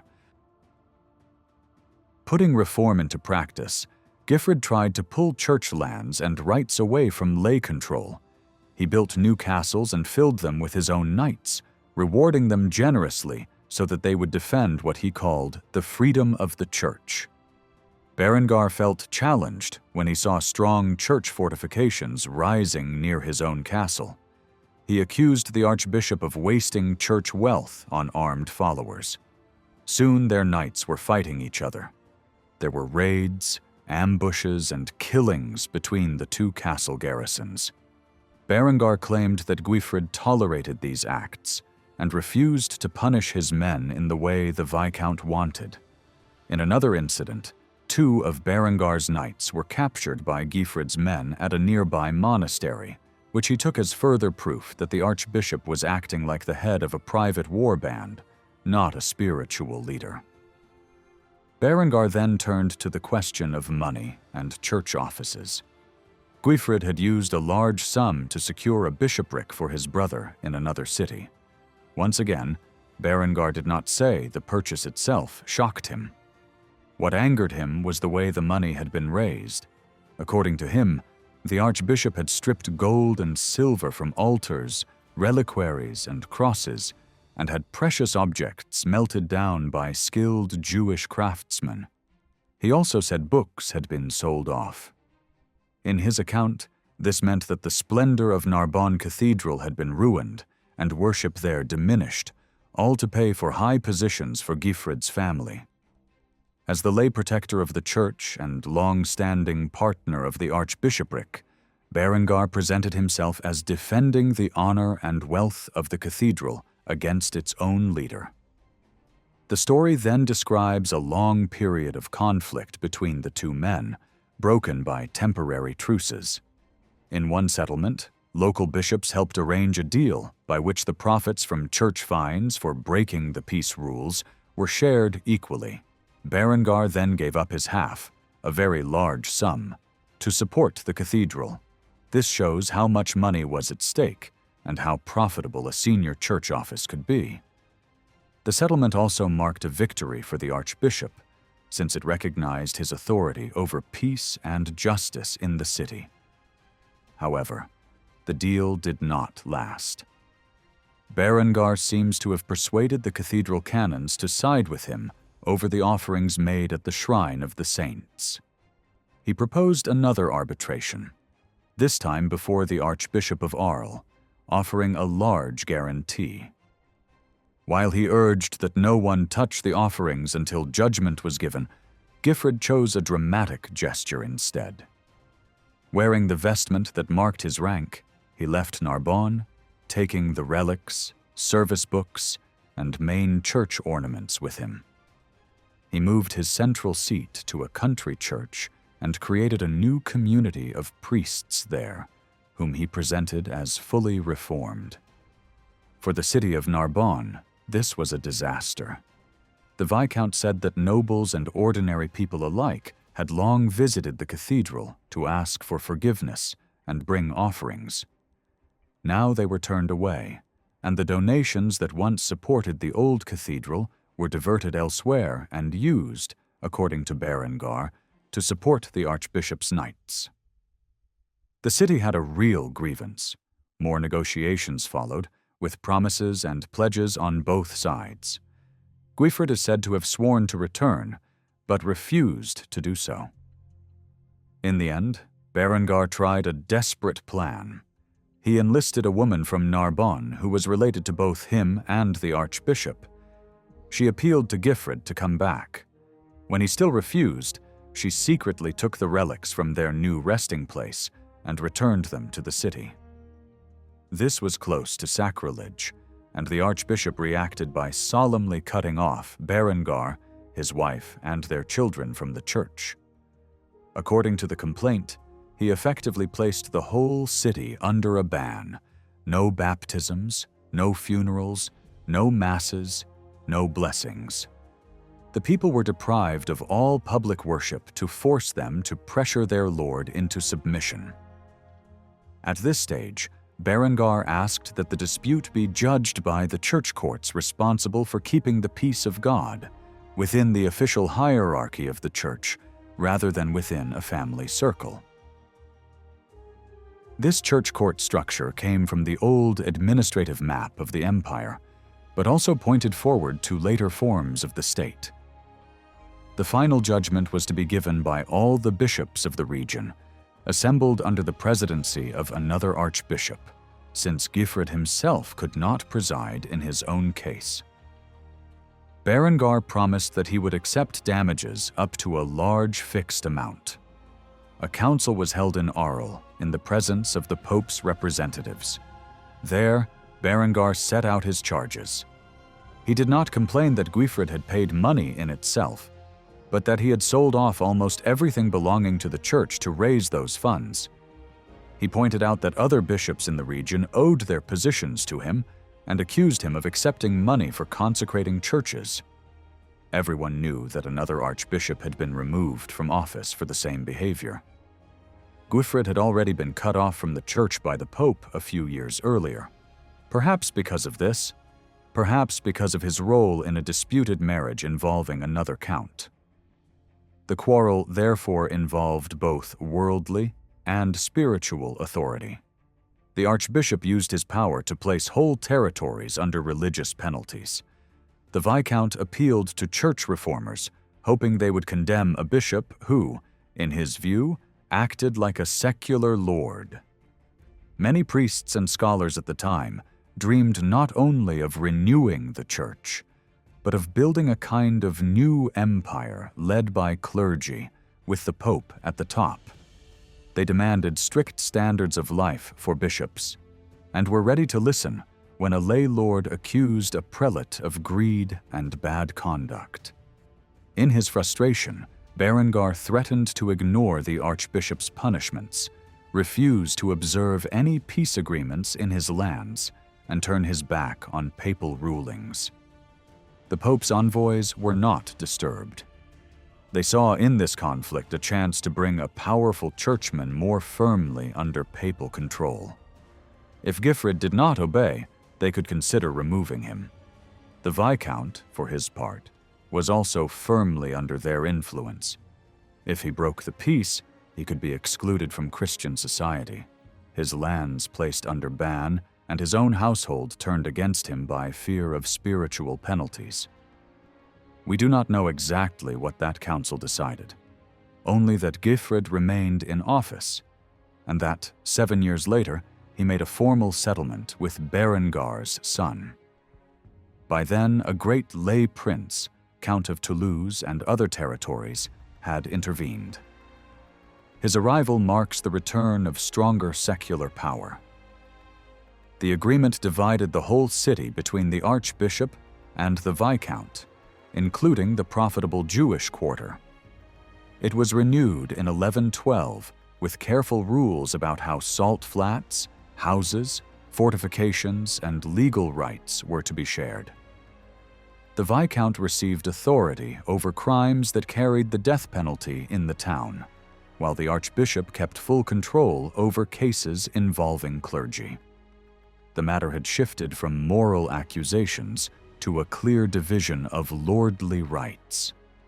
A few years later, in 1119, the dispute surfaced again and was taken to another council, this time in Reims, in the far north of the kingdom. Now it was the archbishop, a man trained in the papal court, who appealed to Rome. This shows how much stronger the papacy had become. Yet the quality of the French bishops had not entirely collapsed under family favor and money. The story of Gifred, both reformer and buyer of offices, shows how mixed the reality was.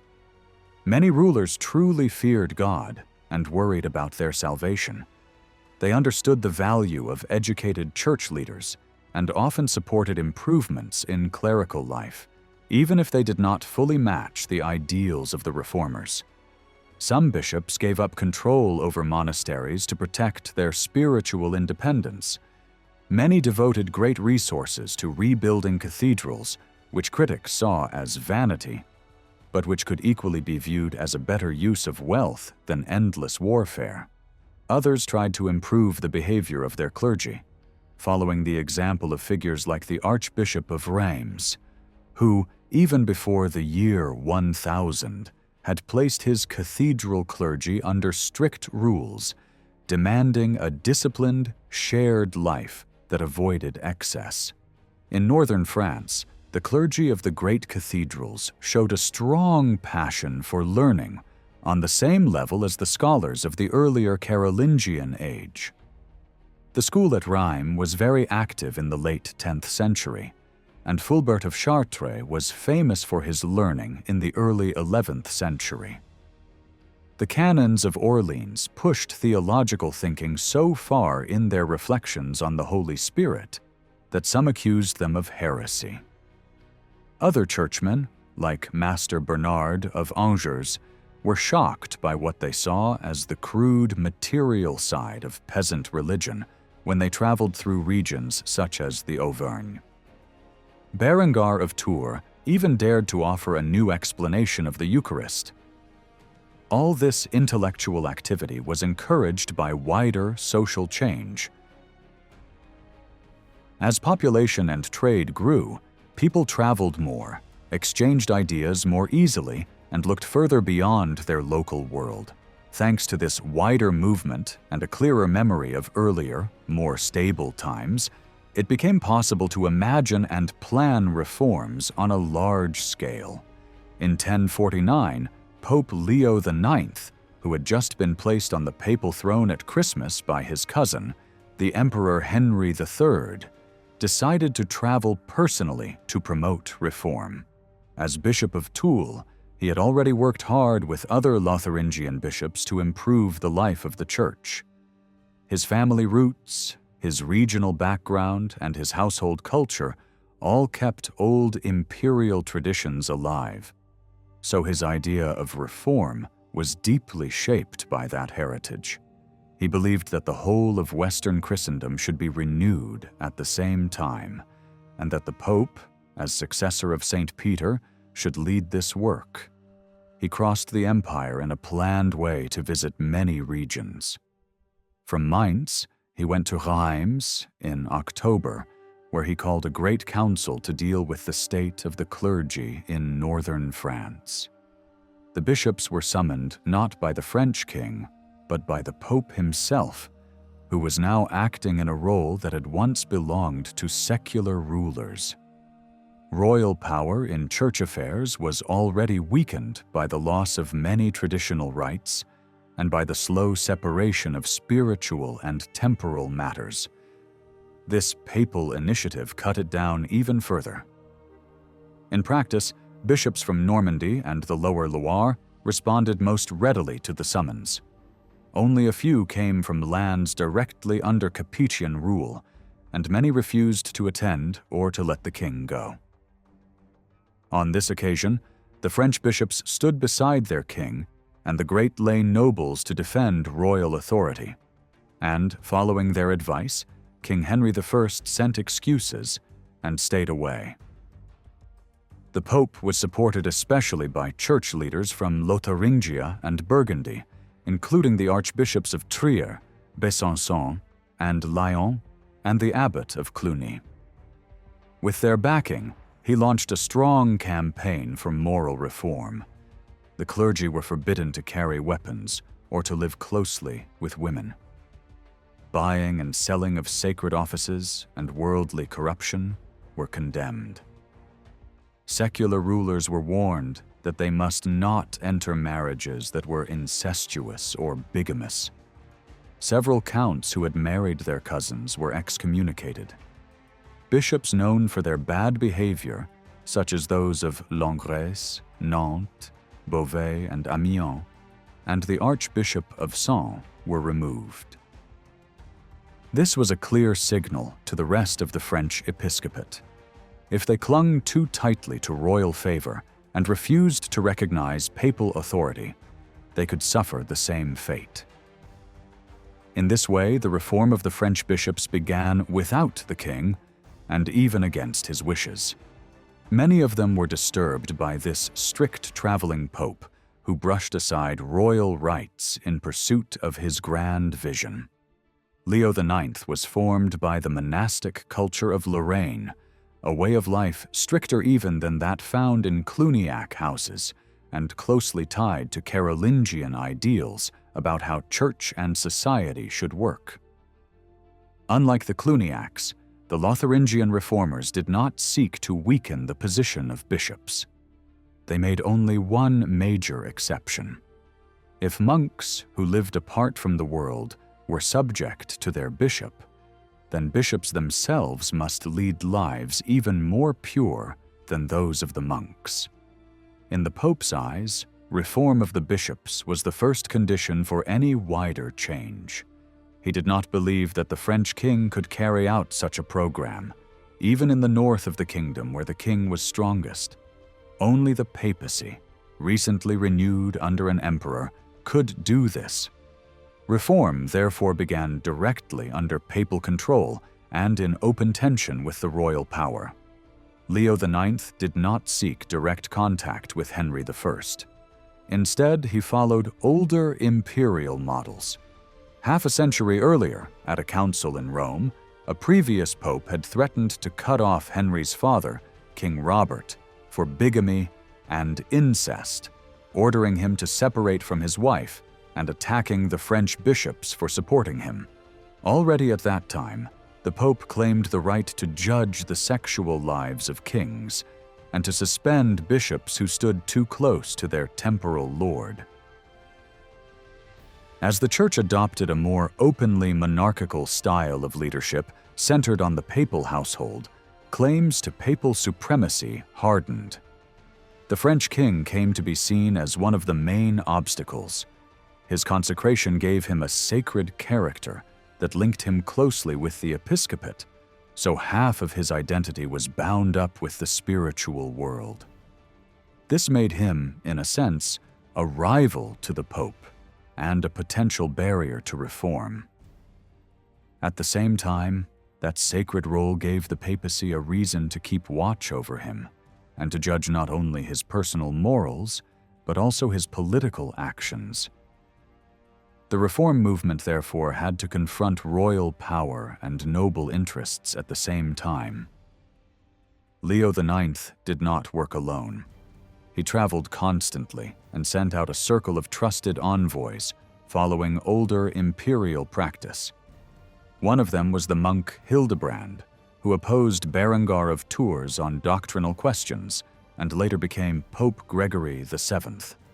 As soon as he had the authority, Gregory turned directly against the new French king, Philip, accusing him of seizing goods from the growing stream of merchants, including Italians, who crossed his lands, and of profiting from the appointment of bishops to seize under his control. Gregory's tone became sharper once he judged that the prestige of the Capetian dynasty was weakened. In a letter in 1074, he told the French bishops that the decline of their once powerful kingdom had begun long before, and that he now intended to make use of this situation. He worked tirelessly to fill bishoprics in regions such as Gothia, the Narbonnais, and Provence, with men who accepted his program. He did not pay particular attention to the south because its bishops were worse than others, but because southern princes showed special devotion to St. Peter and were more open to papal influence. Cluniac monasticism and houses like St. Victor in Marseille had already undermined the control of local bishops more there than in the north. Above all, the French king barely appeared in the political life of those regions, which made them easier to reach. Some cases called loudly for reform. At Sisteron, for example, the bishop's seat had been empty for 17 years. Rambaud, the local lord, had bought the diocese for his son, then decided the young man should have another bishopric instead, and kept the income from Sisteron for himself, treating it like part of his private estate.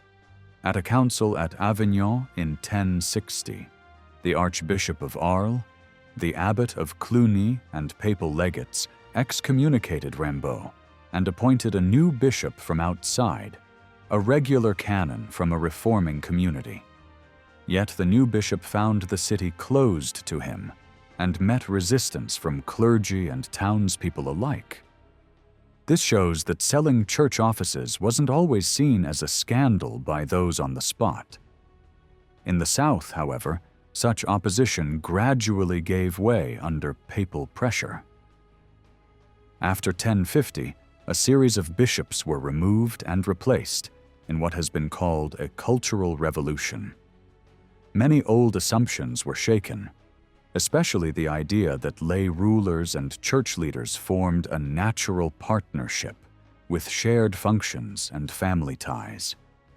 Reformers of Gregory's type insisted on a strict separation between clergy and laity and took the bishops out of secular hands.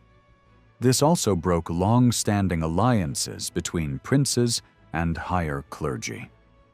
Some later observers have suggested that this may have contributed to the rise of heresy in the following century by weakening the old close link between people, bishops, and local lords. Whatever the full truth, these first blows made a deep impression. The southern regions became reliable strongholds of papal support. Long before the papal court moved to Avignon in a later age, popes could count on the valley of the Rhone and southern France whenever they ran into trouble in Italy. From the mid-11th century onwards, those regions acted as a base from which reform spread further into the Kingdom of France. To weaken the position of the French king, the popes also tried to isolate what they called the Kingdom of France from the other principalities, and to encourage a looser bond between them and the crown. They sought to treat each principality almost as a small kingdom in its own right. The Duke of Aquitaine in 1064 and the Duke of Normandy in 1066 both received the banner of St. Peter. By giving them this standard, the Pope blessed their campaigns outside France, whether against Muslim powers in Spain or against an unreformed church in England, and at the same time drew them into his own circle as leaders who fought under the sign of the apostle. Accepting such a banner was not a neutral act. It created a personal tie in the same way that receiving arms could create dependence between a knight and his lord. Images such as the one in the Bayeux Tapestry, where William of Normandy is shown arming Harold, remind us that such ceremonies placed the recipient inside the giver's household. Later, when Louis VI of France raised the banner of Saint-Denis, he declared that he was the saint's standard-bearer and owed him homage. In a similar way, the Dukes of Aquitaine and Normandy could be seen as men of St. Peter. Papal envoys took an even bolder step with the Count of Anjou, whose lands were clearly part of the French kingdom. In 1067, one of these agents dared to intervene directly in the succession to the county. The Count had tried to extend his control over monasteries beyond what they would accept. The legates wanted to remove these houses from lay power. They declared that Anjou was taken away from Count Geoffrey, known as the Bearded, and given instead to his brother Fulk on behalf of St. Peter. The wording suggests that the Count now held his lands from the Apostle, in effect from the Pope, rather than from the King of France. The king was not left entirely aside. The new count was expected to come to terms with him and return some of his family lands to the crown. It seems that the papal household hoped to use the offer of lands and the bond of personal loyalty that came with them, in the same way that they had already done with monasteries like Cluny. This policy was easier to apply in the south, where royal power was weaker. In 1081, the Count of Provence did homage to the Pope. A few years later, the Count of Moggio acknowledged that he held his lordship from both the Pope and the local bishop, and promised to send a yearly offering of gold as a sign of his dependence, much like the dues paid by Cluniac houses. At this time, the Pope was Gregory VII, who pushed reform further into northern France. He entrusted this push to two bishops drawn from recently renewed regions. Amat of Oloron and Hugh of Douai were given higher posts, one at Bordeaux and the other at Lyon, and told to carry reform into the northern provinces. In 1080, Hugh of Douai was raised to the archbishopric of Reims. 8 years later, he named Ivo, a reforming canon from Beauvais, as Bishop of Chartres, despite the opposition of the Archbishop of Sens, who refused to consecrate him. The Pope took the unusual step of consecrating Ivo himself in Italy. The Archbishop of Sens, however, was backed by King Philip I, who gathered a council at Rheims in 1094 to try to remove Ivo. Relations between the Roman papal circle and the French king were now openly hostile. Meanwhile, Fulk of Anjou, who owed his position to papal intervention, fell foul of the same reformers when he abused his power and kept his brother in prison until he lost his reason. He was excommunicated, but Hugh of Douai quickly lifted the sentence and redirected the weapon of excommunication against Philip of France. The king's fault this time was not financial or institutional, but personal. He had taken as his wife the former spouse of Fulk, even though his first wife was still alive, and the second woman was his cousin. This combination of bigamy and incest gave the papacy a strong case. From that point, Philip was forced to act more carefully and humbly. He was opposed by Ivo of Chartres, who alone among the French bishops dared to criticize the royal marriage publicly, and by the Count of Anjou, who submitted and began to date his official charters by the years of the Pope, rather than the years of the king, saying that Philip's adultery had stained the kingdom. Such changes in official formulas are a clear sign that people now saw the Pope as the true sovereign in moral and spiritual questions. Urban II, who followed Gregory and had once been a leading figure at Cluny, adopted a similar style to Leo IX. He traveled widely, made his authority visible across Europe, and called major councils in selected places. One such meeting took place at Piacenza in northern Italy, where regulations were issued that made the gap between clergy and laity even clearer. Priests were now forbidden to marry, and any ceremony in which a lay ruler appeared to give a bishop his office was declared invalid. All signs that could suggest a dependence of the Church on lay powers were banned. After this, Urban went to France, beginning with districts where his supremacy was already accepted. From Valence and Le Puy, he issued letters summoning a great council to gather at Clermont in the Auvergne, on the edge of the royal domain, and near provinces where bishops and archbishops were still strongly attached to older traditions and to the dignity of the French king. These were the men who had blessed Philip's disputed marriage, and it was time, in the Pope's view, to confront them and to place royal authority firmly beneath that of the Church. At the end of 1095, the meeting at Clermont became a huge public show of church power. People from every level of society gathered around the Pope, who now stood where holy relics had once stood in older assemblies, almost as if he represented God's presence among them. There, Urban II took direct control of church reform in the north. He repeated and sharpened the rules agreed earlier at Piacenza, this time clearly trying to pull bishops away from dependence on the French king. One key decision was that bishops and priests were no longer allowed to give the strongest kind of personal homage to any king or lay lord. This did not end all ties between clergy and nobles, but it gave every churchman an excuse if he wanted to argue, limit his duties, or even break with a secular patron. Urban's wider aim was to spread the rules of the peace of God to every Christian land and to make them uniform under his leadership as God's representative on earth. After laying down these principles, he formally renewed the excommunication of King Philip of France.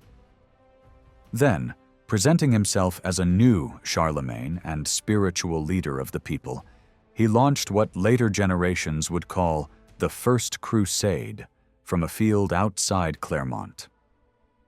The exact words of his speech are lost, but later writers show clearly what the message was. Urban picked up an idea first imagined by Gregory VII, who had once hoped to answer the Eastern Emperor's call for help against Turkish attacks. This would defend Christians, help pilgrims, and perhaps bring the Eastern Church under Western leadership. The basic pattern of 1095 followed the logic of the peace of God. Instead of allowing knights to fight each other and terrorize the weak, their violence would be redirected outward against the enemies of Christ. They were told that their swords should now be used only to resist evil, protect Christians in danger, and defend travelers. Knights had already been limited by peace councils and local truces, but a holy war under the sign of the cross offered them a way to live out their calling while serving the faith. For about 50 years, nobles from southern France and beyond had been riding to Spain to fight Muslims along the pilgrim route to Compostela, helping the kings of Aragon and Castile. These expeditions had already been blessed by popes and rewarded with forgiveness of sins, and they were famous for rich plunder. Clermont did not invent holy war, but it gathered these ideas into a clear system and announced a new target: Jerusalem and the tomb of Christ. The holy places in and around Jerusalem had a special power in the imagination of Western Christians. Many believed that to visit those sites and die nearby was the best way to prepare for the Last Judgment. Travel there was hard, dangerous, and expensive, and attacks by non-Christian powers made it even worse. But from about the year 1000, the number of pilgrims slowly grew. At the same time, religious feeling was changing. Faith was no longer focused only on ritual and church services, but also on the concrete story of Jesus as told in the Gospels. Names like Jerusalem, Bethany, and Calvary became more real in people's minds. Older ways of thinking about the end of the world placed the final scene around the places of Christ's passion, resurrection, and ascension under a purely spiritual, kingly power. In earlier centuries, that role had belonged to the emperor. Now it passed to the pope. It seemed natural that he should be the one to give the signal to set out. After Clermont, in early 1096, Urban moved through the royal heartlands as far as Angers and Tours, where he made peace with the Count of Anjou by giving him a rich gift and securing his loyalty. From there, he wrote sharp letters to leading archbishops who still treated Philip as a normal king. Then he returned south through major cities. This long journey, combining preaching, negotiation, and display, helped shape later styles of government. The timing also matters. This was an age of growth and confidence, visible above all in building and the arts. Techniques in stonework were changing quickly. Even at Cluny, where Urban had once lived, builders suddenly realized they could roof huge spaces in stone instead of wood. Such rapid advances in many fields help explain why the call to crusade produced such a surprisingly strong and emotional answer in France. It was not addressed to the king, whose excommunication kept him outside the movement, and his only legitimate son could not be risked. But Philip's brother Hugh of Vermandois took the cross, and thus gave the royal house a presence. Urban and his circle expected the south of France, where papal influence was already strong, to supply most of the leaders and men, especially through a pair of main chiefs, one churchman and one lay prince. In reality, the reaction in the northern kingdom was so intense that soon all pilgrims to the Holy Land were widely known simply as Franks. From the spring of 1096, large numbers of poor people also prepared to leave. Urban had spoken to them as well, but no one had dreamed they would respond in such crowds and so quickly. Their movement resembled earlier waves of wandering during famines, when peasants had suddenly abandoned their homes. It also grew out of the restless side of church reform, which asked people to return to the simplicity of the first Christians, to seek inner freedom, and to read the Acts of the Apostles more seriously. Some former clergy withdrew into forests and mountains to live in harsh solitude, only to be followed by groups of admirers. Others stayed near growing towns, attacking rich priests and calling people to the Promised Land, repeating the name of Jerusalem again and again. Their preaching carried the crusade message into the most unsettled layers of society. The result was a chaotic People's Crusade that attacked Jewish communities on the way and was itself destroyed in turn. Meanwhile, the knightly armies in northern France prepared more calmly under the guidance of territorial princes. Almost all of these lords took the cross. Important leaders from royal lands were chosen from families that claimed descent from the old Emperor Charlemagne, such as Godfrey of Bouillon and his brothers. Great nobles from Brittany, Normandy, Blois, and Flanders also joined. By late summer, the army of Christ was ready. It was not a single unit, but a loose collection of princely households, each with its knights, women, servants, and younger followers, very similar to the moving courts that had always traveled with dukes and counts. They remained proud of their regional identities and often competed bitterly with one another, even during 3 long years of campaigning. The journey to Jerusalem was only the beginning. For nearly 3 centuries, armed groups would continue to cross the sea to support the settlers in the east between major crusades. This ongoing movement had deep effects on political life in France. The Crusades offered a safety valve for the martial energy of the nobility. Rules on marriage and inheritance had already limited the growth of great military families, but also created many frustrated younger sons. Expeditions to the east gave them a chance to found new lordships or to die in battle far from home. In this way, holy war abroad reinforced the peace of God at home and helped princes rebuild and stabilize their states. The Crusades also raised the prestige of those lords who took part and returned with honor. A few, like Stephen of Blois, who abandoned the siege of Antioch, were shamed and felt forced to return to die, but most who succeeded came back with increased authority. In theory, the French king should have stood at their head. In practice, because the Pope had publicly condemned Philip, the First Crusade both strengthened the conscience of French society and damaged the king's personal standing. Yet Philip's refusal to give up his contested marriage shows that royal power in France rested on solid ground.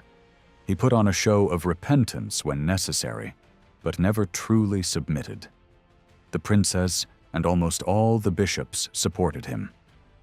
When a council met at Poitiers in 1099 to condemn the king again, the Duke of Aquitaine simply sent everyone home. This unity surprised the papacy and forced leading reformers like Ivo of Chartres to reconsider. The older ideal of a king working with his bishops, imagined long before, proved much more durable than expected. Over time, the conflict between French monarchy and papacy softened. After a dramatic act of penance at a Paris abbey in 1105, Philip's case was allowed to fade. The growth of a much more serious clash between popes and the German emperors made it politically wiser for Rome to treat the French king as an ally rather than an enemy. Negotiations in 1107 reached a compromise. From then on, cathedral chapters would choose their bishops freely, but always in agreement with the king. Bishops elect would still receive their temporal rights and lands from the king after swearing loyalty, and the king could enjoy the income from these rights when a see was vacant. This settlement ended the sharpest phase of reform disputes in France, and, in the long run, prepared the ground for a stronger royal power. Later popes continued to reform church life, but the choice of many bishops and the crucial northern archbishoprics remained closely tied to the French crown, which kept its central role at the heart of a renewed network of bishops. Finally, these struggles had an important intellectual side. To defend their positions on priestly life, marriage, and power, church leaders had to gather older writings and organize them, and they increasingly used tools of logic that came from new translations. This work made law, argument, and reasoning more central to public life. From this process, there grew a new group of specialists, the masters of the schools, whose work went beyond purely religious questions. Not all of them found places in church careers. So many entered the service of kings and princes as advisors and legal experts. Around the great cathedrals of northern France, and especially in and around Paris, they studied scripture, old church decisions, and revived texts of Roman law. The French king, seated at the center of this world, was in the best position to draw on their skills. In this way, church reform, crusading enthusiasm, and royal politics together helped to shape a more ordered, more legal, and more thoughtful form of government in medieval France. Philip I, who ruled from 1060 to 1108, was the first Capetian king to bear that name. It came from the Greek world and reached France through his mother, Anna of Kiev. the foreign princess chosen as bride for Henry I. The choice of such a distant partner already shows how seriously the royal family now took the church's rules on marriage. It was essential that the king marry someone of royal blood, yet almost every nearby princess was too closely related to him, according to the new standards. Philip's long reign began when he was still a child. He had already been crowned during his father's lifetime, and when Henry I died, the boy was only 8 years old. No one was shocked that such a young heir took the throne, because kingship was understood as an honor that passed by right from father to eldest son, in the same way that great titles and lands passed among the nobility. The only practical question was who would act as guardian until he came of age. Power at this time was still firmly in male hands. Philip's widowed mother was quickly remarried to a powerful lord, the Count of Valois, almost like a valuable prize. Guardianship of the young king went instead to his nearest male relative, Baldwin of Flanders, who fulfilled the role honestly and effectively. The fact that this 6-year minority caused no crisis shows that a few generations after Hugh Capet took the crown, the dynasty was secure. In many older histories, Philip appears in a very poor light. He is often placed beside more dazzling rulers and inevitably suffers by comparison. Writers like to contrast him with Raymond of Saint-Gilles, Count of Toulouse, and famous figure of the First Crusade, with Robert the Frisian in Flanders, who had no scruples about pushing aside his nephews, with William of Normandy, conqueror of England, or with William of Aquitaine, restless adventurer, crusader, and early poet in the French language. Against such figures, Philip is painted as lazy and self-indulgent, devoted to food and pleasure, while real power slipped away and passed into the hands of others. Several forces shaped this harsh portrait. The most important was his excommunication. Medieval history was written almost entirely by men of the church, and many of them had reasons to dislike a king who defended his control over the appointment of bishops and who ignored strict church teaching on marriage by taking another man's wife. Later, monastic writers, often close to the kings of England, repeated this image eagerly. Abbot Suger, the great admirer of Louis VI, also made Philip look worse in order to make his own patron shine more brightly. Modern historians, looking at the visible decline of royal influence during his reign, often followed that line without asking further questions. If we compare the beginning and the end of Philip's time on the throne, the change in royal standing is striking. When he was crowned in 1060, almost all the great princes of the realm were present in Reims Cathedral to acclaim him, apart from the Duke of Normandy. Their presence had a strong meaning. They were not only spectators, but men whose duty it was to advise the king and to support him in war as loyal servants of the kingdom. Half a century later, when his son had to be made king, the ceremony took place hurriedly and at Orléans rather than Reims, because speed mattered more than tradition. The Archbishop of Sens performed the anointing with oil that did not come from the ancient holy vessel used in earlier coronations. Major lords, such as the King of England in his role as Duke of Normandy and the Dukes of Aquitaine and Burgundy, refused to do homage.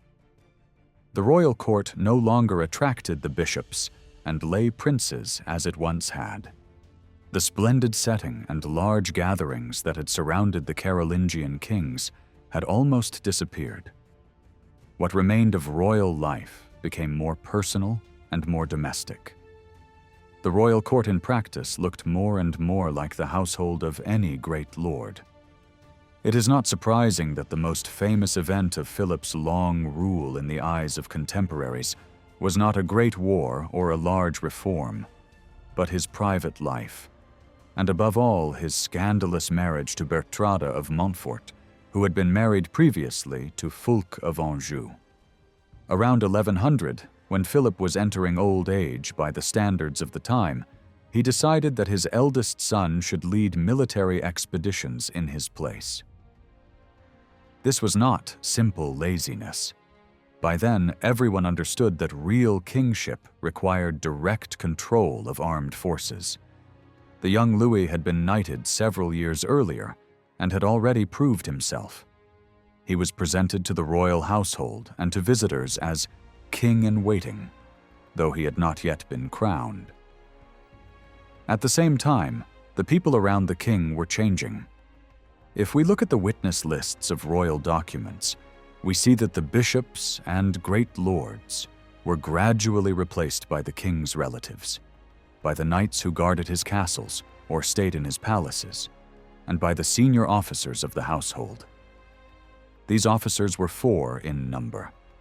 The chancellor was always a churchman, in charge of the chapel and the drafting of charters. The seneschal was a knight responsible for the army and for the organization of public meals, where the king's role as provider and patron was shown to all. The butler managed the wine supply, vital for ceremonies and for the gatherings of vassals. The chamberlain controlled the royal chamber and treasury, guarding coin, jewels, and ornaments that expressed royal glory on feast days. In this way, real influence at court clustered around household roles.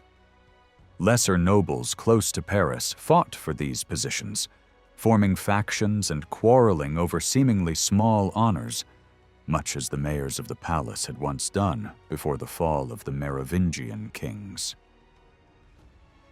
Under these conditions, the king's authority rested mainly on his personal lands and rights.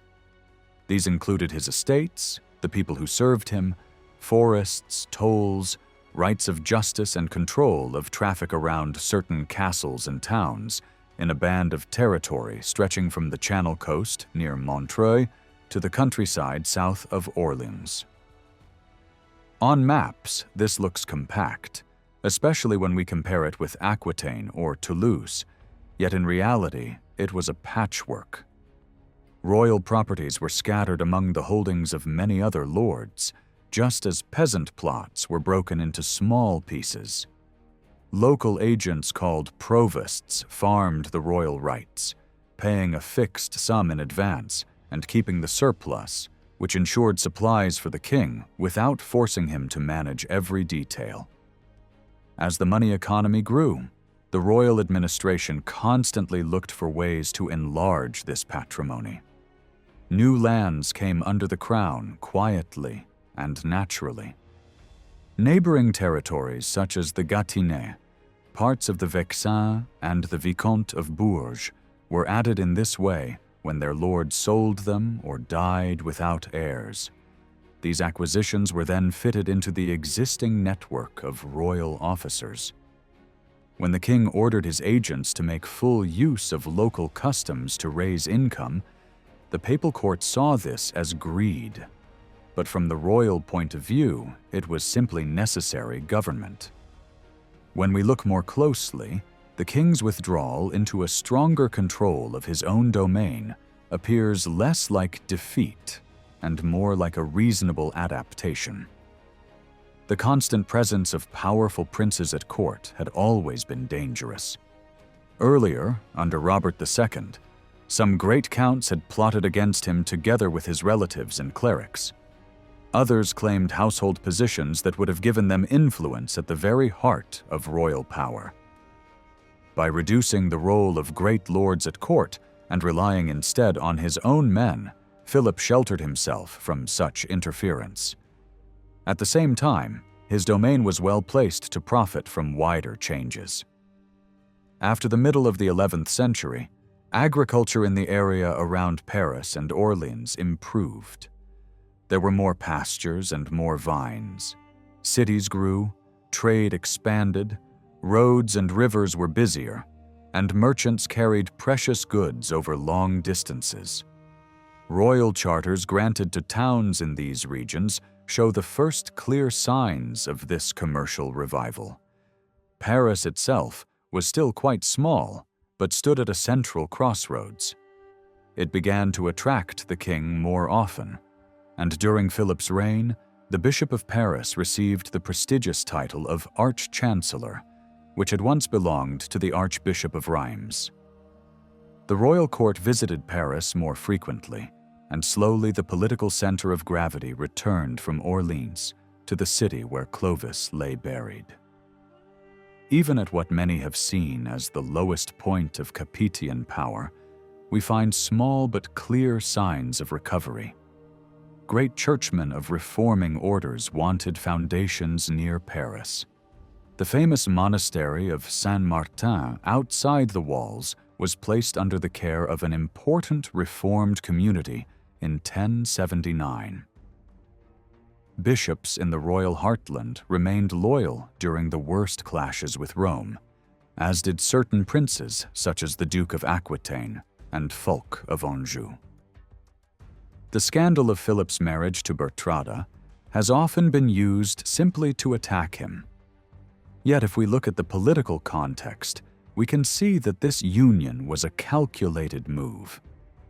Bertrada was linked both to the ruling House of Normandy and to the powerful Montfort family, whose castle controlled a key frontier area. The Count of Anjou's younger son grew up at the French court and later received his county from the king's own hand. When this transfer took place in Angers after the elder brother's death, the Duke of Aquitaine happened to be present, and his attendance gave added splendor to the occasion. Fulk Retian, the old count, welcomed Philip and Bertrada with all honor and recognized him openly as his king and lord. In the same way, the Count of Flanders, often cited in proof of royal decline, in fact shows us a more complex picture. In 1101, he made a detailed agreement with Henry I of England, acting as Duke of Normandy. The Count promised military help in exchange for annual payment. He would bring a large force of knights for a set number of days, whenever he was summoned in writing, with clear rules about horses, squires, and pages. This looks modern because money stands at the center of the arrangement. Yet the text also carefully protects the Count's first duty to the King of France. If Philip called his vassals to defend or restore order, the Count of Flanders had to answer, even if he had already promised help to Henry. Thus, even before he wore the crown, Louis appeared as the man who enforced order by force of arms. Louis had been armed as a knight 5 years earlier in a formal ceremony where the Count of Ponthieu placed the sword in his hands. This is one of the clear signs that knighting rituals were becoming more important as chivalric ideals grew. The timing of the ceremony is also significant. It took place in the middle of the scandal over Philip's second marriage. By taking up the sword and acting independently, Louis was distancing himself from his father, just as many noble heirs were doing at the time to escape their father's control. Soon he was openly responsible for the defense of the kingdom, anticipating attacks from England. Every spring he went out with a band of young knights like himself, unmarried and eager for glory, treating warfare as a kind of dangerous sport. For them, these campaigns were less about hardship than about excitement and honor. In one year, he used his energy to enforce peace. In another, he backed a harsh local lord, Thomas of Marie, in a family dispute simply because it gave him a chance to fight. To some church writers, Thomas looked like a monster, but to Louis, he was a tough ally and a crusader. The king's army in these early years was really a moving circle of adventurous youths, drawn from small garrisons in the royal domain, echoing in miniature the legendary companions of Charlemagne. While Louis was seeking exploits on the frontiers of the royal lands, More hidden battles were being fought at court over household offices. These posts had become the real levers of influence. Several related groups struggled for control. The old noble houses around Montlhéry and Montfort, allied with the Count of Moulins, and newer families such as La Tour de Senlis and the Garland. One member of the Garland clan, Stephen, was a rising cleric who became chancellor and then Bishop of Beauvais before being removed by a reforming churchman. Others of the same family held the posts of seneschal and butler. We also hear of ambitious knights of modest birth, such as Henry the Lorrainer, who rose through service in the royal chamber. These men slept near the king's room and formed his intimate circle. It was as head of this household family that Louis claimed the right to appoint a new chamberlain when a vacancy appeared. The fact that royal power depended so much on such figures shows how fragile it still was when Philip died in 1108, and Louis had to hurry to be crowned before his enemies could act. At Philip's death, the succession could easily have split. Bertrada's son, Philip, had strong support from his mother's kin, especially the Montfort, and from the Count of Moulins. Behind them stood Henry I of England, now also Duke of Normandy after capturing his brother. Henry was becoming the main external danger to the French crown.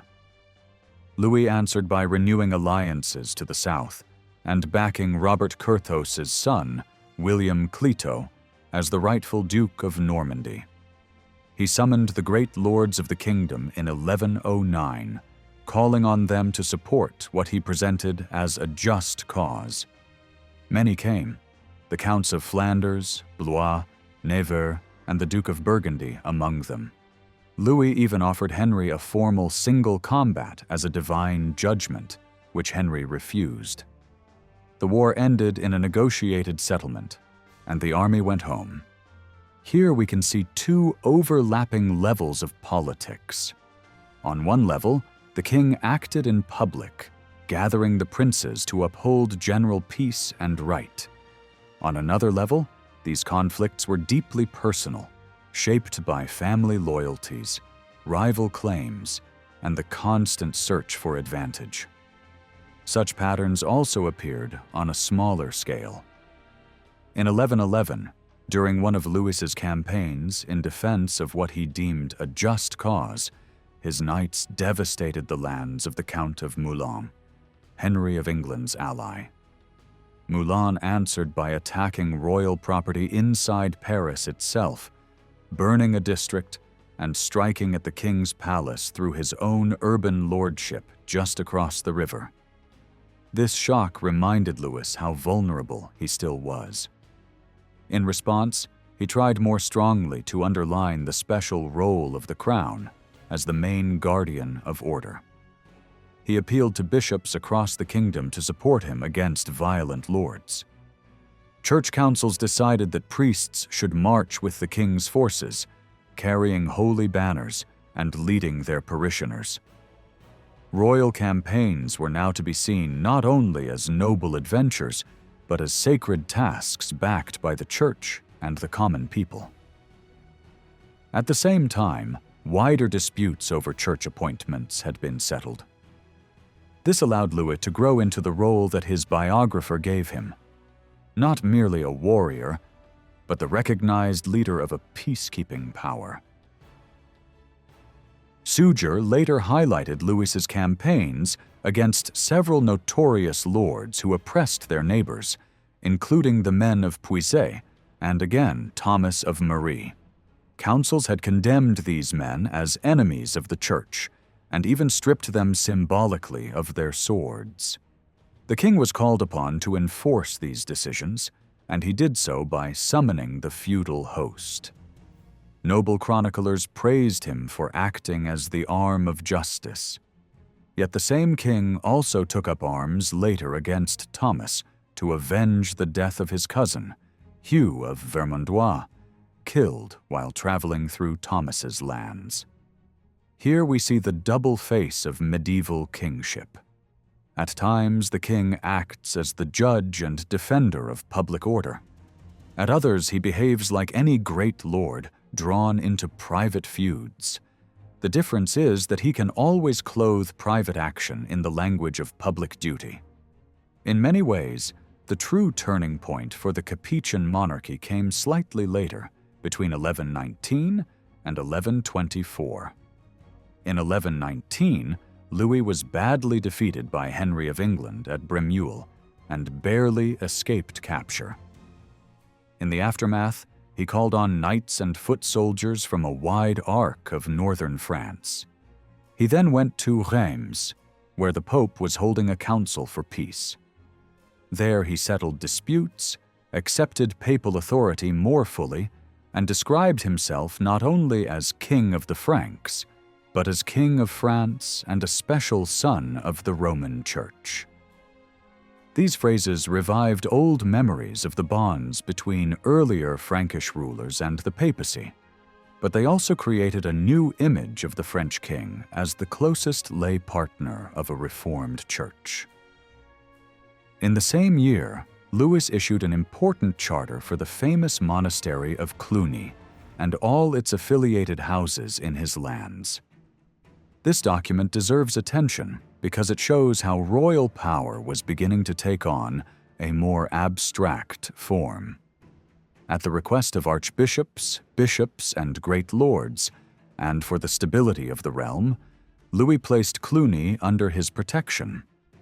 He promised to defend its lands, rights, and churches whenever the monks called on him, and in return he gained the right, in case of public danger, to make use of their fortresses and castles. He could not employ them in private quarrels. He could only enter them in the defense of the crown. The key element is this new way of speaking. The charter does not say, for the king himself, but for the crown of France. Power is no longer attached only to the person of a warrior king who builds and breaks states with his own hands. It is attached to a lasting symbol, the crown, which represents a continuous public authority that outlives each ruler. At the same time, royal authority was spreading in new ways. More and more bishops across the kingdom received written privileges from the king's chancery. Church leaders in far-off places like Bordeaux, Rouen, or Lisieux were no longer distant from royal power. They now dealt directly with the crown. Even so, this influence expanded above all to the east and south. Bishops under the Archbishop of Lyon, such as those at Autun, Langres, and Mâcon, came into closer contact with the king, and the same was true further south in Clermont, Le Puy, Mende, Lodève, Uzes, Nimes, Agde, and Narbonne. It increasingly seemed natural that bishops should speak with their king without going through any other lay power, and that only the Pope stood above both of them. In this new context, Louis VI even protested to the Pope when the Archbishop of Lyon claimed a kind of leadership over all the Gauls. Louis argued that, if there had to be such a figure, it should be the Archbishop of Sens, whose cities included Paris and Orleans, at the heart of the royal lands. At the same time, scholars were quietly changing the way people thought about the realm. Instead of only speaking of the Frankish people, they began to write about a more clearly defined kingdom with its own history. One monk historian, working in the early 12th century, chose to continue his chronicle only from the time of Charles the Bald down to Philip I. He was very aware that, in those years, a distinct kingdom of France had taken shape. Royal power was still closely tied to the king's household and lands, and family feeling inside the dynasty remained strong. Louis VI, like his father and grandfather, made his eldest son joint ruler while he was still alive, simply by presenting him before the royal household and treating him as his associate. There was no need yet for a second coronation. Despite this conservatism, a new word appeared in royal documents. Writers spoke of the king's rule in a way that suggested a superior public power standing above other lords. The chancellor who wrote these acts also served at the Cathedral of Paris, and the growing school there, full of talented teachers and students, helped to give new life to political thought. Major changes in international politics also influenced this evolution. In 1120, Henry I of England, the Capetians' main rival, finally accepted that he must acknowledge the French king as his superior for the Duchy of Normandy. Not long afterwards, he lost his only legitimate son in a shipwreck, which weakened his line of succession. The danger from that side remained, but it was less pressing than before. Even so, the defeat of Louis at Bremoul and the devastating raid by the Count of Moulins had shown how vulnerable the royal domain could be. Paris and the Vexin, the region between the royal heartland and Normandy, were therefore strongly fortified. Renewing ties with the powerful Abbey of Saint-Denis, which lay close to this frontier zone, became a priority. Paris itself now became the king's main residence and political base. During Louis's reign, far more royal documents were issued in Paris than in Orleans.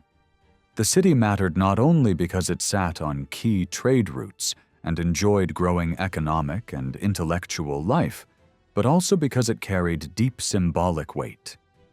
It held the tomb of Clovis and one of the largest old churches in the kingdom, signs of an ancient glory that kings were now keen to revive, even if the actual buildings and streets were still modest and partly run down. Paris at this time was small and unevenly settled. Much of the left bank was covered in vineyards, with only two great abbeys, Saint-Geneviève and Saint-Germain-des-Prés, standing out. On the right bank, life grew around the river port and a few important churches on slightly higher ground above the marshes.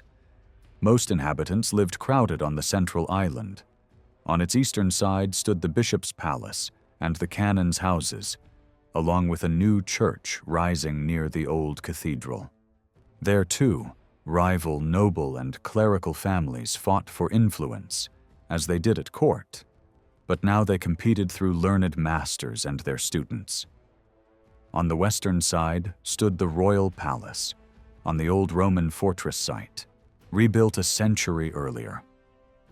Between palace and cathedral lay a dense mesh of small religious houses, workshops, shops, and the Jewish community.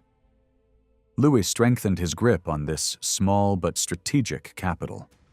He repaired the main stone bridge and added a fortified gatehouse, the Châtelet, to control access from the right bank, much of which belonged to other lords. He also encouraged the town's growth by supporting new religious houses and fairs. Some markets were held in Paris itself, but the greatest summer fairs, which drew traders from afar, were held at nearby Saint-Denis. And this brings us to the second great center of royal symbolism. The Abbey of Saint-Denis, just outside Paris, had long been one of the holiest sites in the realm. Several early kings were buried there, including Merovingian and Carolingian rulers. In the time of Pepin and Charlemagne, the abbey had stood at the heart of royal power. Its abbot served as chief priest and counselor, and its church guarded precious relics and royal memories. Later, when dynasties changed, the new kings carefully renewed this bond. They gave lands, confirmed privileges, and restored discipline, saying openly that the protection of Saint Denis, the martyr and missionary, was the key to their own success. They contrasted their own behavior with that of those earlier rulers who, having neglected the saint, had lost their crowns. By the 11th century, Saint-Denis had become the main spiritual partner of the monarchy, even rivaling the older cult of Saint Martin at Tours. Stories multiplied about Saint Denis. He was identified not only as the first bishop of Paris, but also as a famous convert from the time of Saint Paul, and even as the author of a deeply influential book about spiritual hierarchies. The abbey kept a Greek manuscript of this work, treasured as a link between the heavenly order, the church, and the king's coronation. When new kings were chosen, they often came here to receive their regalia. When a German monastery once claimed to have found the true body of Saint Denis, the French king personally ordered the coffin at Saint Denis to be opened in order to confirm that the relics rested on French soil. All this shows how closely the abbey was tied to the honor and independence of the kingdom. Philip I was less attached to the abbey, partly because the monks firmly backed his son, Louis, who had been educated there. But once Louis came to the throne, the link between crown and monastery was renewed with great energy, especially under a new abbot, Suger. Louis entrusted his father's crown to the abbey for safekeeping and lavished gifts on the community. He even declared that Saint-Denis was not only patron of France, but lord of the crucial frontier region of the Vexin. When a brilliant but troublesome thinker, Abelard, questioned the traditional identity of Saint Denis, church councils condemned him. This clash was not only about theology, it was also about who would dominate the royal household. The abbey gradually pushed aside competing families, and a member of a rival clan was made Bishop of Paris.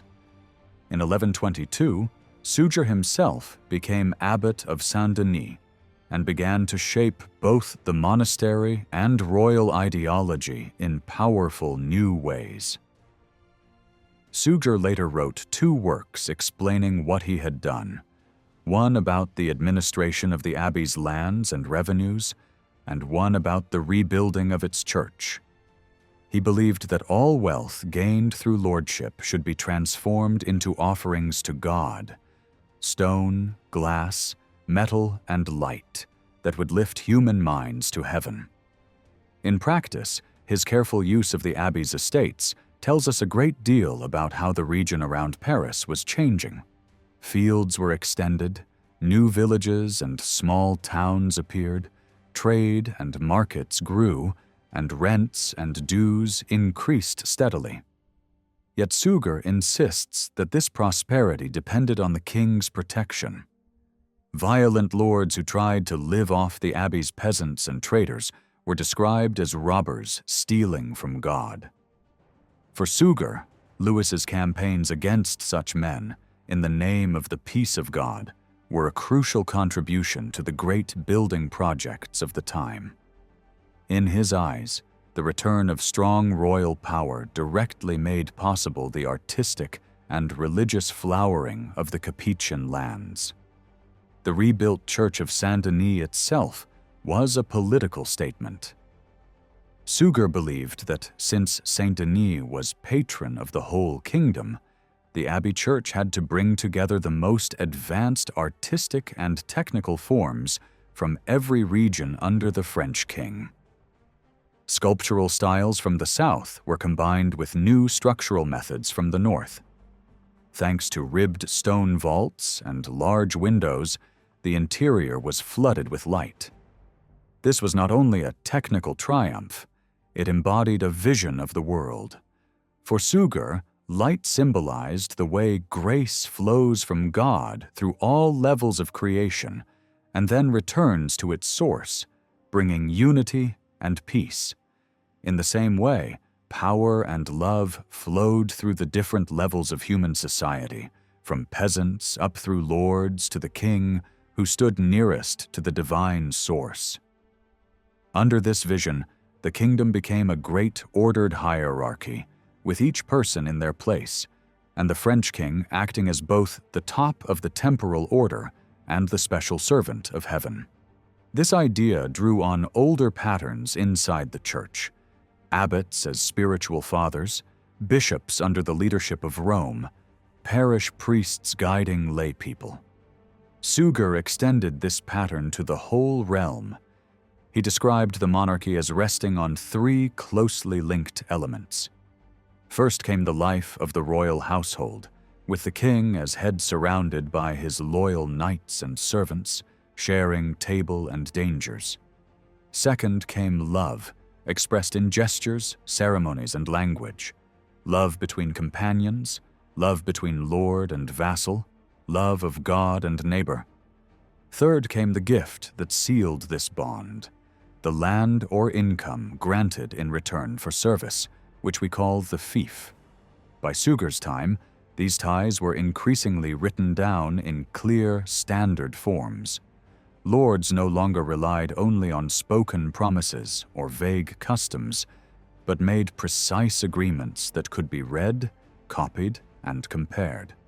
This development moved forward fastest in Normandy, where Henry I of England imposed strict rules on how much service was owed from each portion of land, measured by a standard knight's holding. Obligation became attached to the possession itself. This example strongly influenced Suger's thinking about France.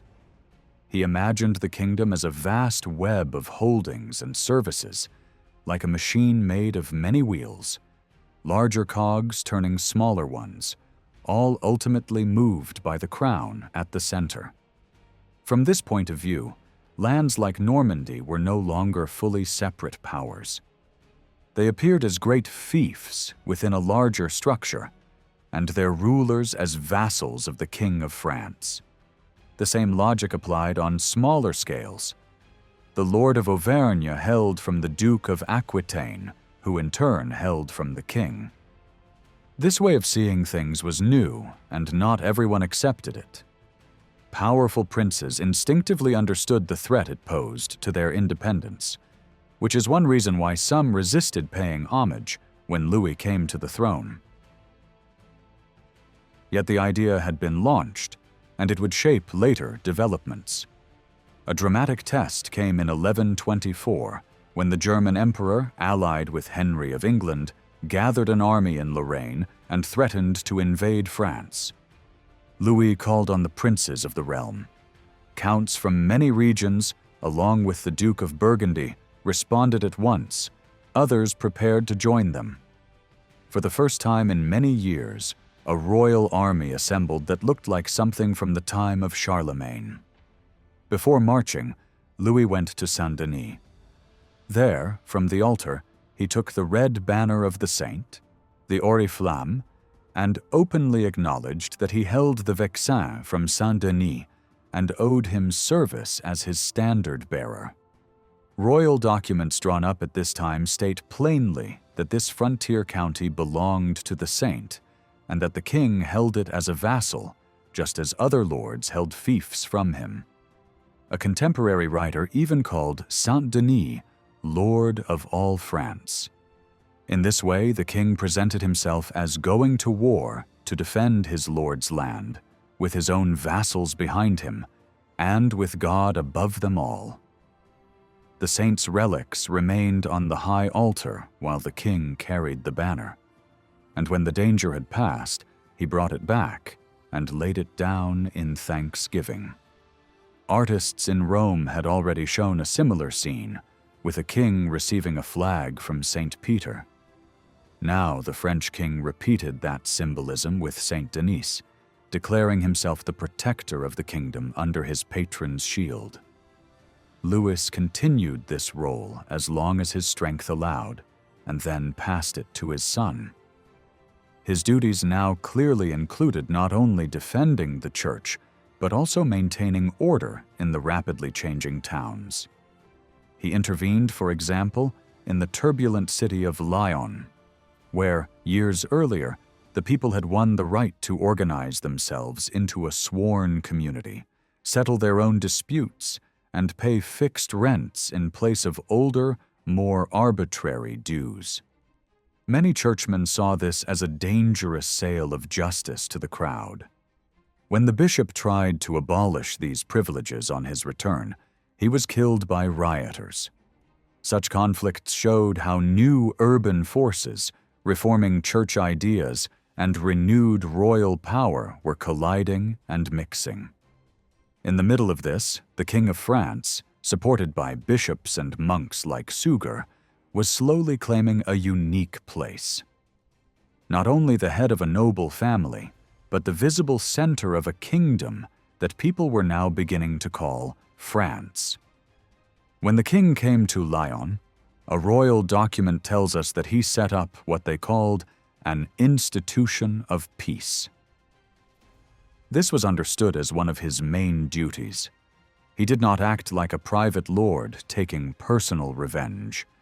He took advice from the great lords of Lyon, from the nobles who had come with him, and also from the organized townspeople. The peace they created was a clearly defined zone inside and around the town. Everyone who lived within this area was bound to respect this peace. If someone broke it, people were not supposed to answer with private violence, raids, or arrests. Instead, public justice had to be used. The guilty person was to be driven out and cut off from the community, almost like someone expelled from the church. If he did not appear after 2 weeks and a formal summons from the bishop, the whole town had the duty to hunt him down and force him to face judgment. Only if there was mortal hatred, deep, deadly enmity, could people ambush and pursue him without restraint. After announcing this peace, the king confirmed his own rights in Lyon. He kept the traditional right to be hosted there 3 times a year, with his household and men, as traveling judges had done in earlier times. The townspeople could avoid this burden if they paid a fixed sum of money instead. The rule also said that the king would only claim lodging 3 times a year, except when he came to raise the royal army or to hold a great court on a major feast, such as Christmas, Easter, or Pentecost. Agreements like this spread through the kingdom step by step. Kings, great princes, and even lesser lords began to replace vague customs with precise written rules. These charters took habits that had once been flexible and unwritten and turned them into law. Written law started to resemble church decrees, clear, formal, and hard to change. Writing usually strengthened a lord's power because it recorded his rights.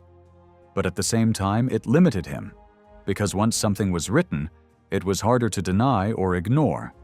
Slowly, political life moved into the hands of educated men who could read, write, and argue from texts.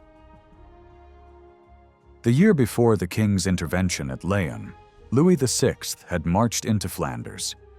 According to his biographer, he wanted to punish sin and restore divine order.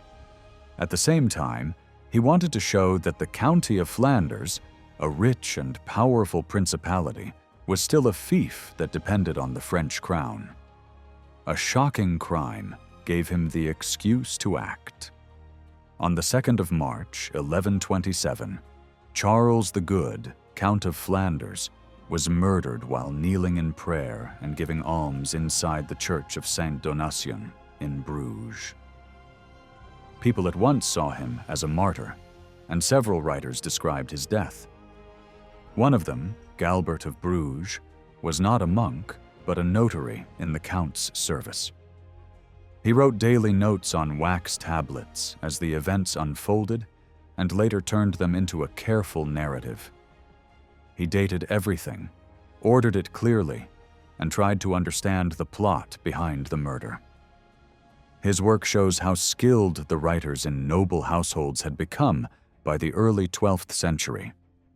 Lords could no longer rule without such specialists, even in northern regions far from old Roman traditions. These scribes managed finances, wrote charters, and kept records, and their importance is clear from what happened after Charles's death. The killers immediately seized documents about the count's income. The new count had to call the notary in haste because estate stewards were already arriving to hand over what they owed. Writing was the key that made government and revenue collection work. Galbert also shows how written words began to replace older rituals. When the Knights of Oostkerke renounced their loyalty, they did not kneel in person before their lords to announce it. Instead, they sent a signed document. On the 20th of March, 1127, 2 letters arrived in Bruges. One was from the King of France, calling the leading men to him to choose a new count. The other, whose truth was disputed, came from a rival claimant. The messengers who went to Louis returned 10 days later with another letter. The butler of Charles the Good showed it to the gathered citizens. They checked the seal, it was read out, and then discussion began. Not around a person, but around a text. Written documents were now shaping political action. In Flanders, the count's position was normally hereditary. The office passed from father to eldest son as a kind of sacred trust. Sometimes this line was broken. In 1071, Robert the Frisian had driven out his nephews and taken power by force. Charles the Good himself had come to the throne in 1119 by a more peaceful path. His cousin, dying without sons, had left him the county on oath with the advice of his council. The Comital family was spread wide across Europe, since daughters had married powerful nobles. Charles was the son of the King of Denmark, but he had been raised in his uncle's household in Flanders and was seen as fully Flemish. This made his accession easier.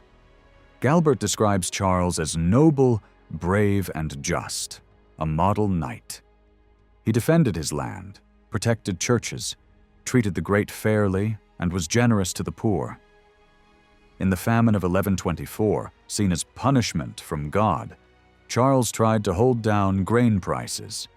He ordered quick crops to be sown, banned brewing so that food was not wasted, and opened his granaries.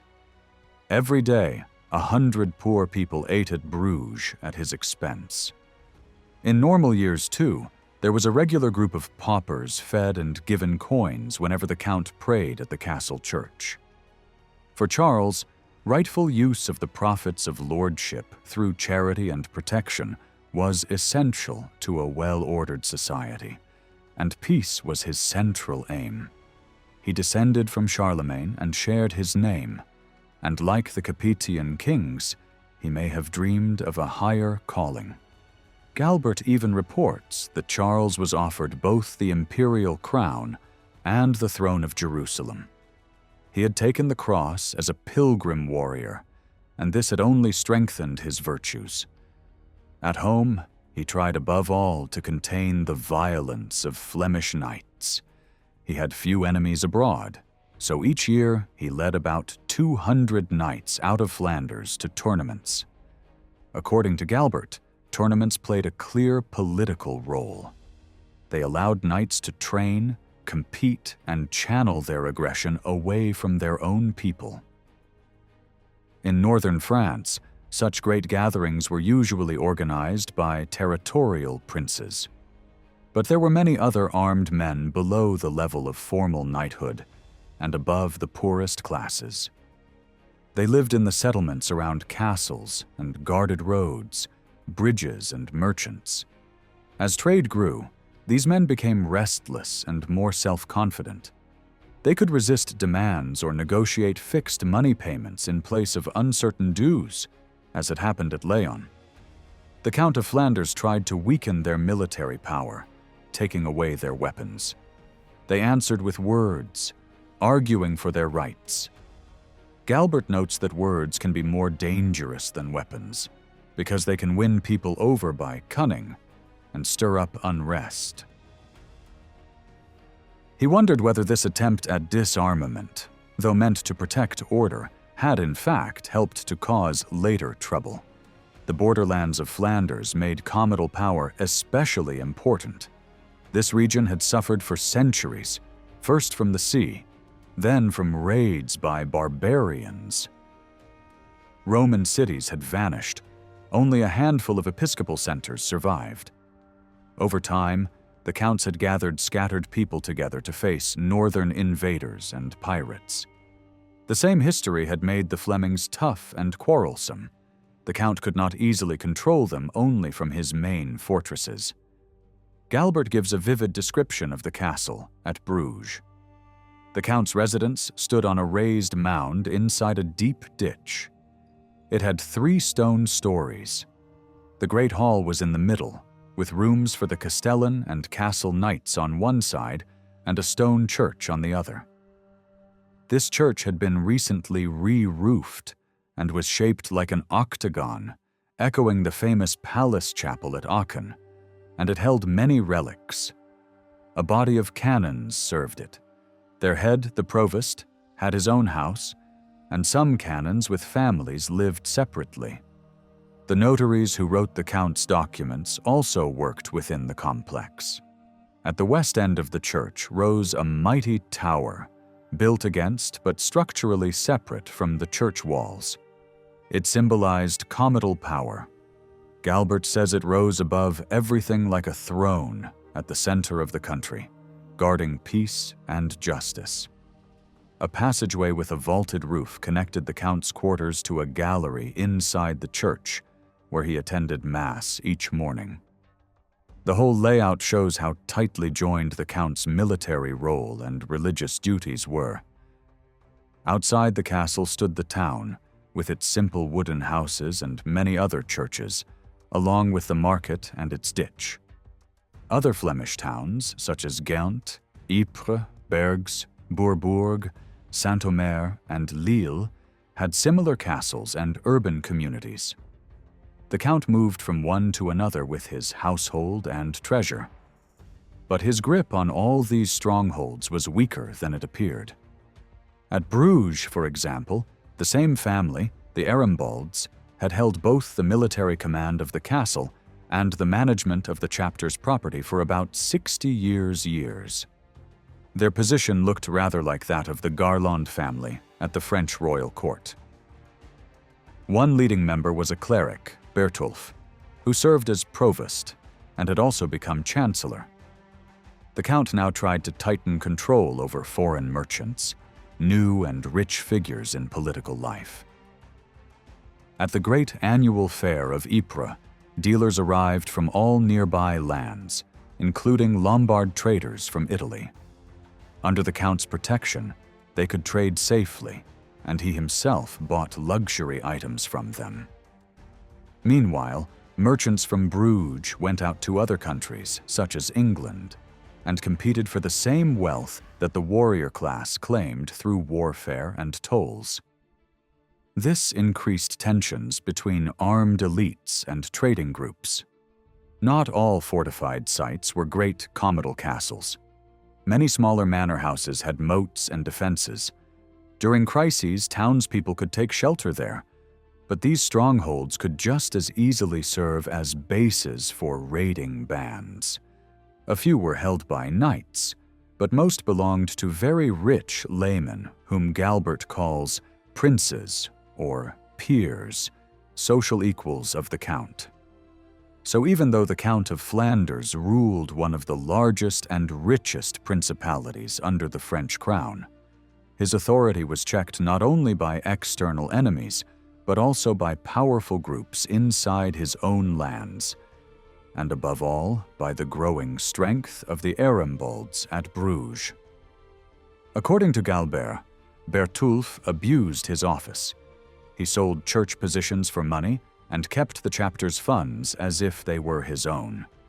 He was rich, and his relatives married into other wealthy families. His influence was increased by his many knightly nephews, whom he pushed into quarrels and acts of violence.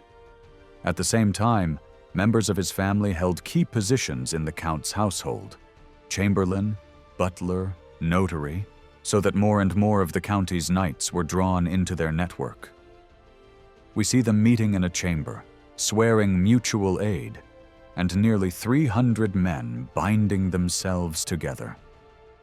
Alliances like this formed the backbone of private war bands and were a terrible burden for peasants who had little defense except the count. When 200 peasants came to Charles at Ypres and threw themselves at his feet, they told him that armed men from Bruges had attacked a manor house near their lands and had ruined their fields. They begged for help, asking him to restore their cattle, clothes, and money. Charles listened, took advice, and responded with force, burning down the house of one of the main offenders, a nephew of Bertulf, and then making peace with a formal ceremony. Outwardly, harmony returned, but anger and fear remained, and they would soon lead to the Count's murder. The deeper problem was the gap between the real power of such hereditary office holders and their traditional legal status. The first Arambalds had been drawn from the ranks of the Count's serfs. By the early 12th century, their descendants had gained wealth, land, and honor. They had married into noble families and been made knights. Knighthood was no longer just a job. It had become a mark of rank. They were on the edge of full noble status and wanted to wipe out any memory of their humble origins. At the same time, their personal tie to the Count grew weaker. Across France, lords were reacting harshly to falling revenues by demanding more from their dependents. At great monasteries like Cluny, stewards were put under harder pressure. Charles the Good, determined to restore order, ordered a careful inquiry into who was still legally bound to him as a serf. The investigation pointed directly at the Arambald family. Faced with the threat of being publicly branded as unfree, they chose a desperate solution. They resolved to kill the Count and put a more controllable ruler in his place, someone whose position would depend on them. Charles left no sons, brothers or nephews, only many cousins. Potential heirs included Thierry of Alsace, a cousin's son, the sons of nephews once disinherited by Robert the Frisian, and William Clito, son of Robert Curthose. There was also William of Ypres, Charles's closest relative, but widely considered illegitimate because his parents had never married. The Arambalds hoped to use William of Ypres for their own purposes. A bitter succession struggle was certain, and all these ambitious men were already watching and waiting, eager to take advantage of the coming crisis. Charles the Good, Count of Flanders, was killed in the middle of Lent during morning prayer in the church at Bruges. Armed men cut him down with swords and axes, together with several nobles close to him, including the Castellan of Bourbourg and his two sons. His body lay in the church that had just been stained with his blood. The Bishop of Noyon immediately cursed the killers, so no normal funeral could be held.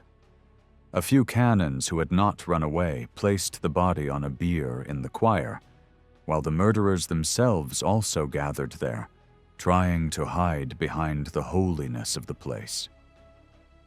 In a strange and shocking scene, they sat around the corpse, put bread and beer on top of the tomb, and ate and drank over his body, as if this blasphemous act would protect them from revenge. Beggars waited nearby, expecting the usual funeral meal that was normally given in the name of the dead.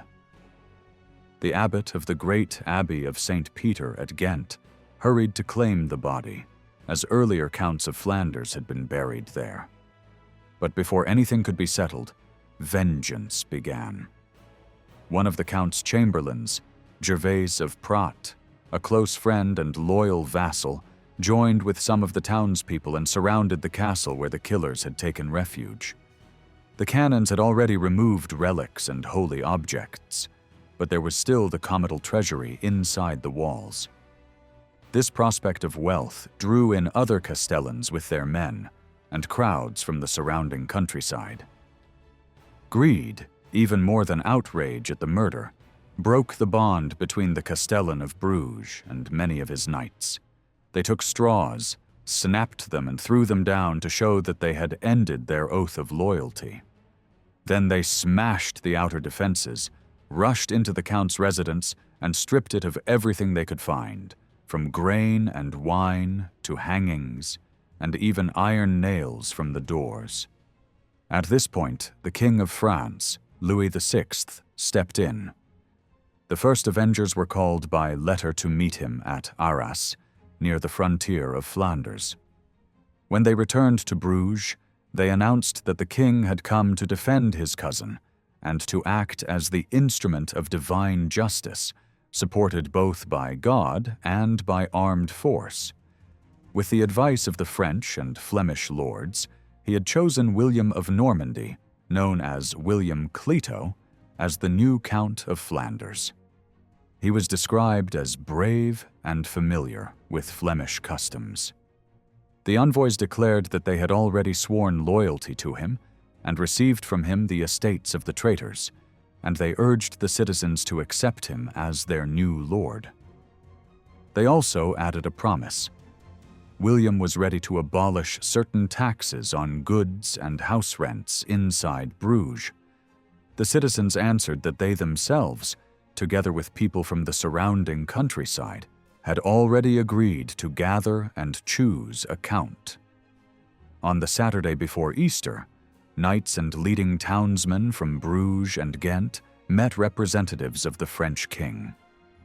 They had decided that the towns of Flanders would present a united answer. In this way, William Clito was formally elected again as count. William entered Bruges a few days later with Louis VI at his side. The canons of Saint Donation went out with relics to receive them and led them in procession through the town with all the ceremony due to royalty. Out in the field where the citizens usually held their meetings, a solemn assembly was held around the relics, very similar to earlier peace gatherings. First the king, then the new count, laid their hands on the relics and swore to protect the rights of the chapter and of the townspeople. The citizens then swore their own oath and acknowledged William as their lord. After that, there followed a long and very formal investiture of vassals that lasted 3 days. Each noble came forward in turn. There was a short exchange. The count asked if he wished to be entirely his man, and the vassal answered that he did. Then the man joined his hands and placed them in the count's hands. They embraced and sealed the bond with a kiss. With his hand on the relics, the vassal swore that he would remain faithful, keep his promises in good faith, and avoid any treachery. Finally, the count handed him a small rod, as a sign that he now held his land from him.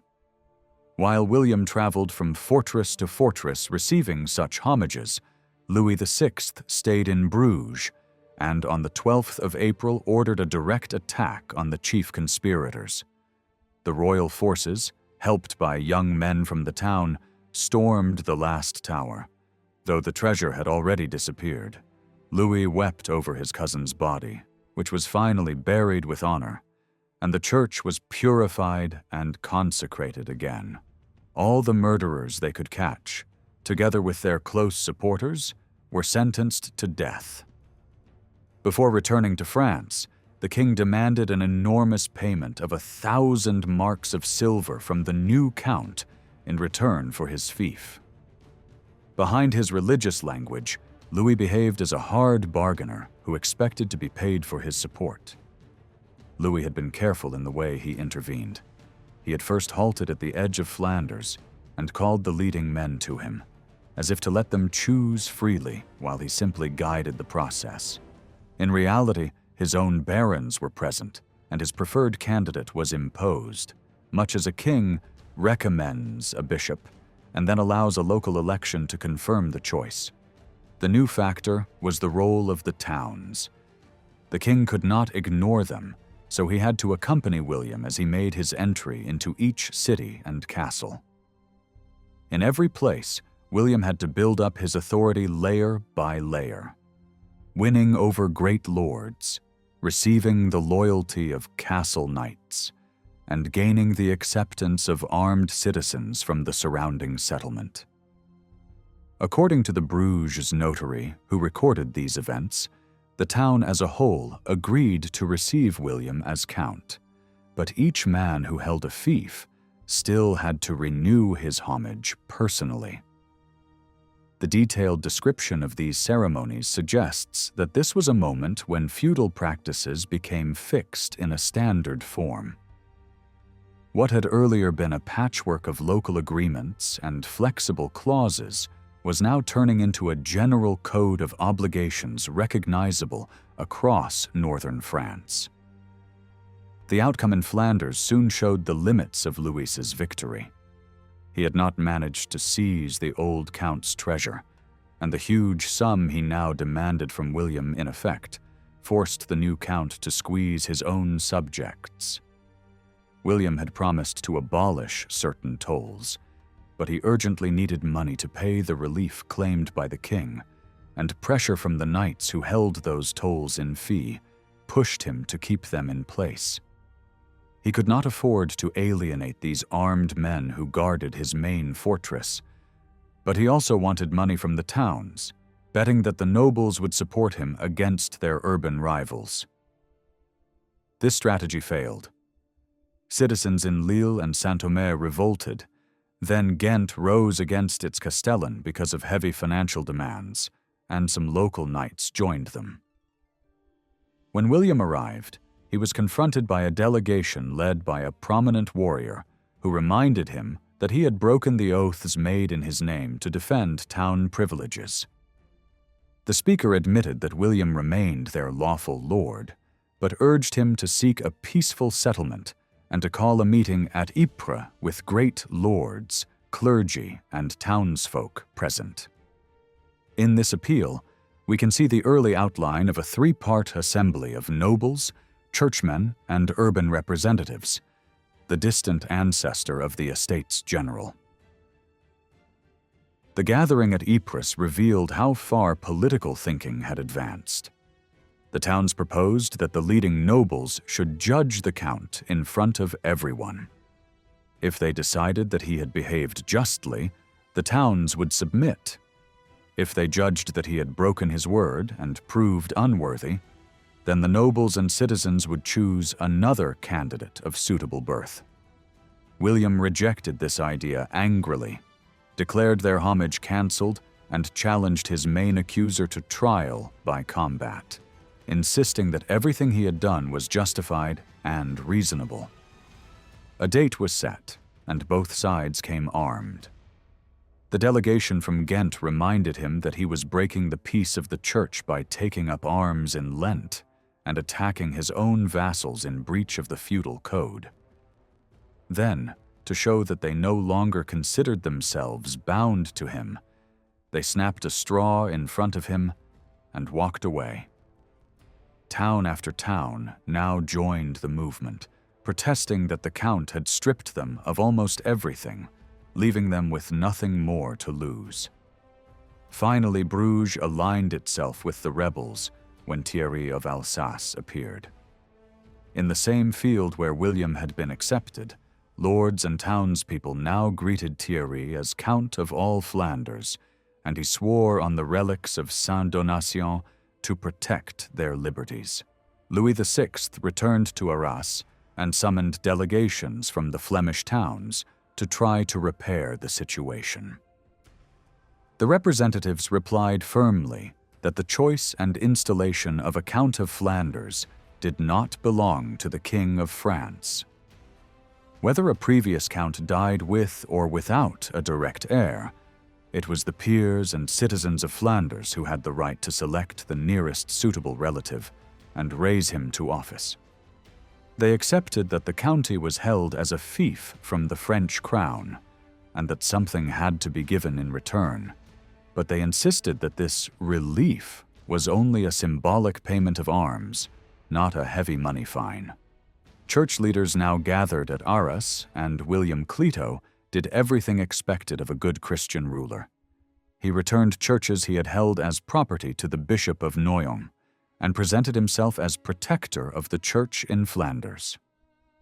The clergy rallied to his side. The bishop placed an interdict on Thierry's supporters, and other bishops condemned Thierry as a rebel. One chronicler notes with surprise that some priests tried to curse William in turn, as if they could force God to take their side. At first, it seemed clear that God favored William. His army, made up of knights who had cut their hair and dressed plainly as penitents, won a clear victory in battle, and many believed that the Flemings were being punished for daring to choose a new count against their lord. Then everything changed. In July 1128, while still fighting, William Clito died of his wounds outside Alost. The Bruges notary ended his narrative here, puzzled by this sudden reversal.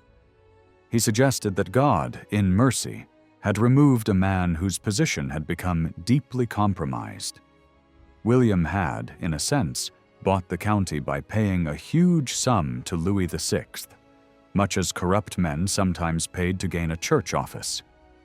This made him an unjust lord in his turn. According to this explanation, God had used William as an instrument to avenge older wrongs, such as the violent seizure of Flanders by Robert the Frisian decades earlier, and then removed him. However we judge this reasoning today, the account gives us a precious view of a world in transition. Between about 1125 and 1150, we see political units growing larger and more stable, feudal law hardening into a common framework, and the Kingdom of France emerging as the point of reference above all principalities. Great lords might call their lands kingdoms and picture themselves as defenders of their countries, and they watched closely for chances to seize a royal crown when dynasties seemed fragile. But in theory, they remained vassals of the French king. In this same spirit of chance and rivalry, a few years after William's death, other key figures also died without sons, such as Henry I of England and William, Duke of Aquitaine. Their empty thrones and heiresses opened the way for new struggles, new unions, and the next phase in the story of medieval power.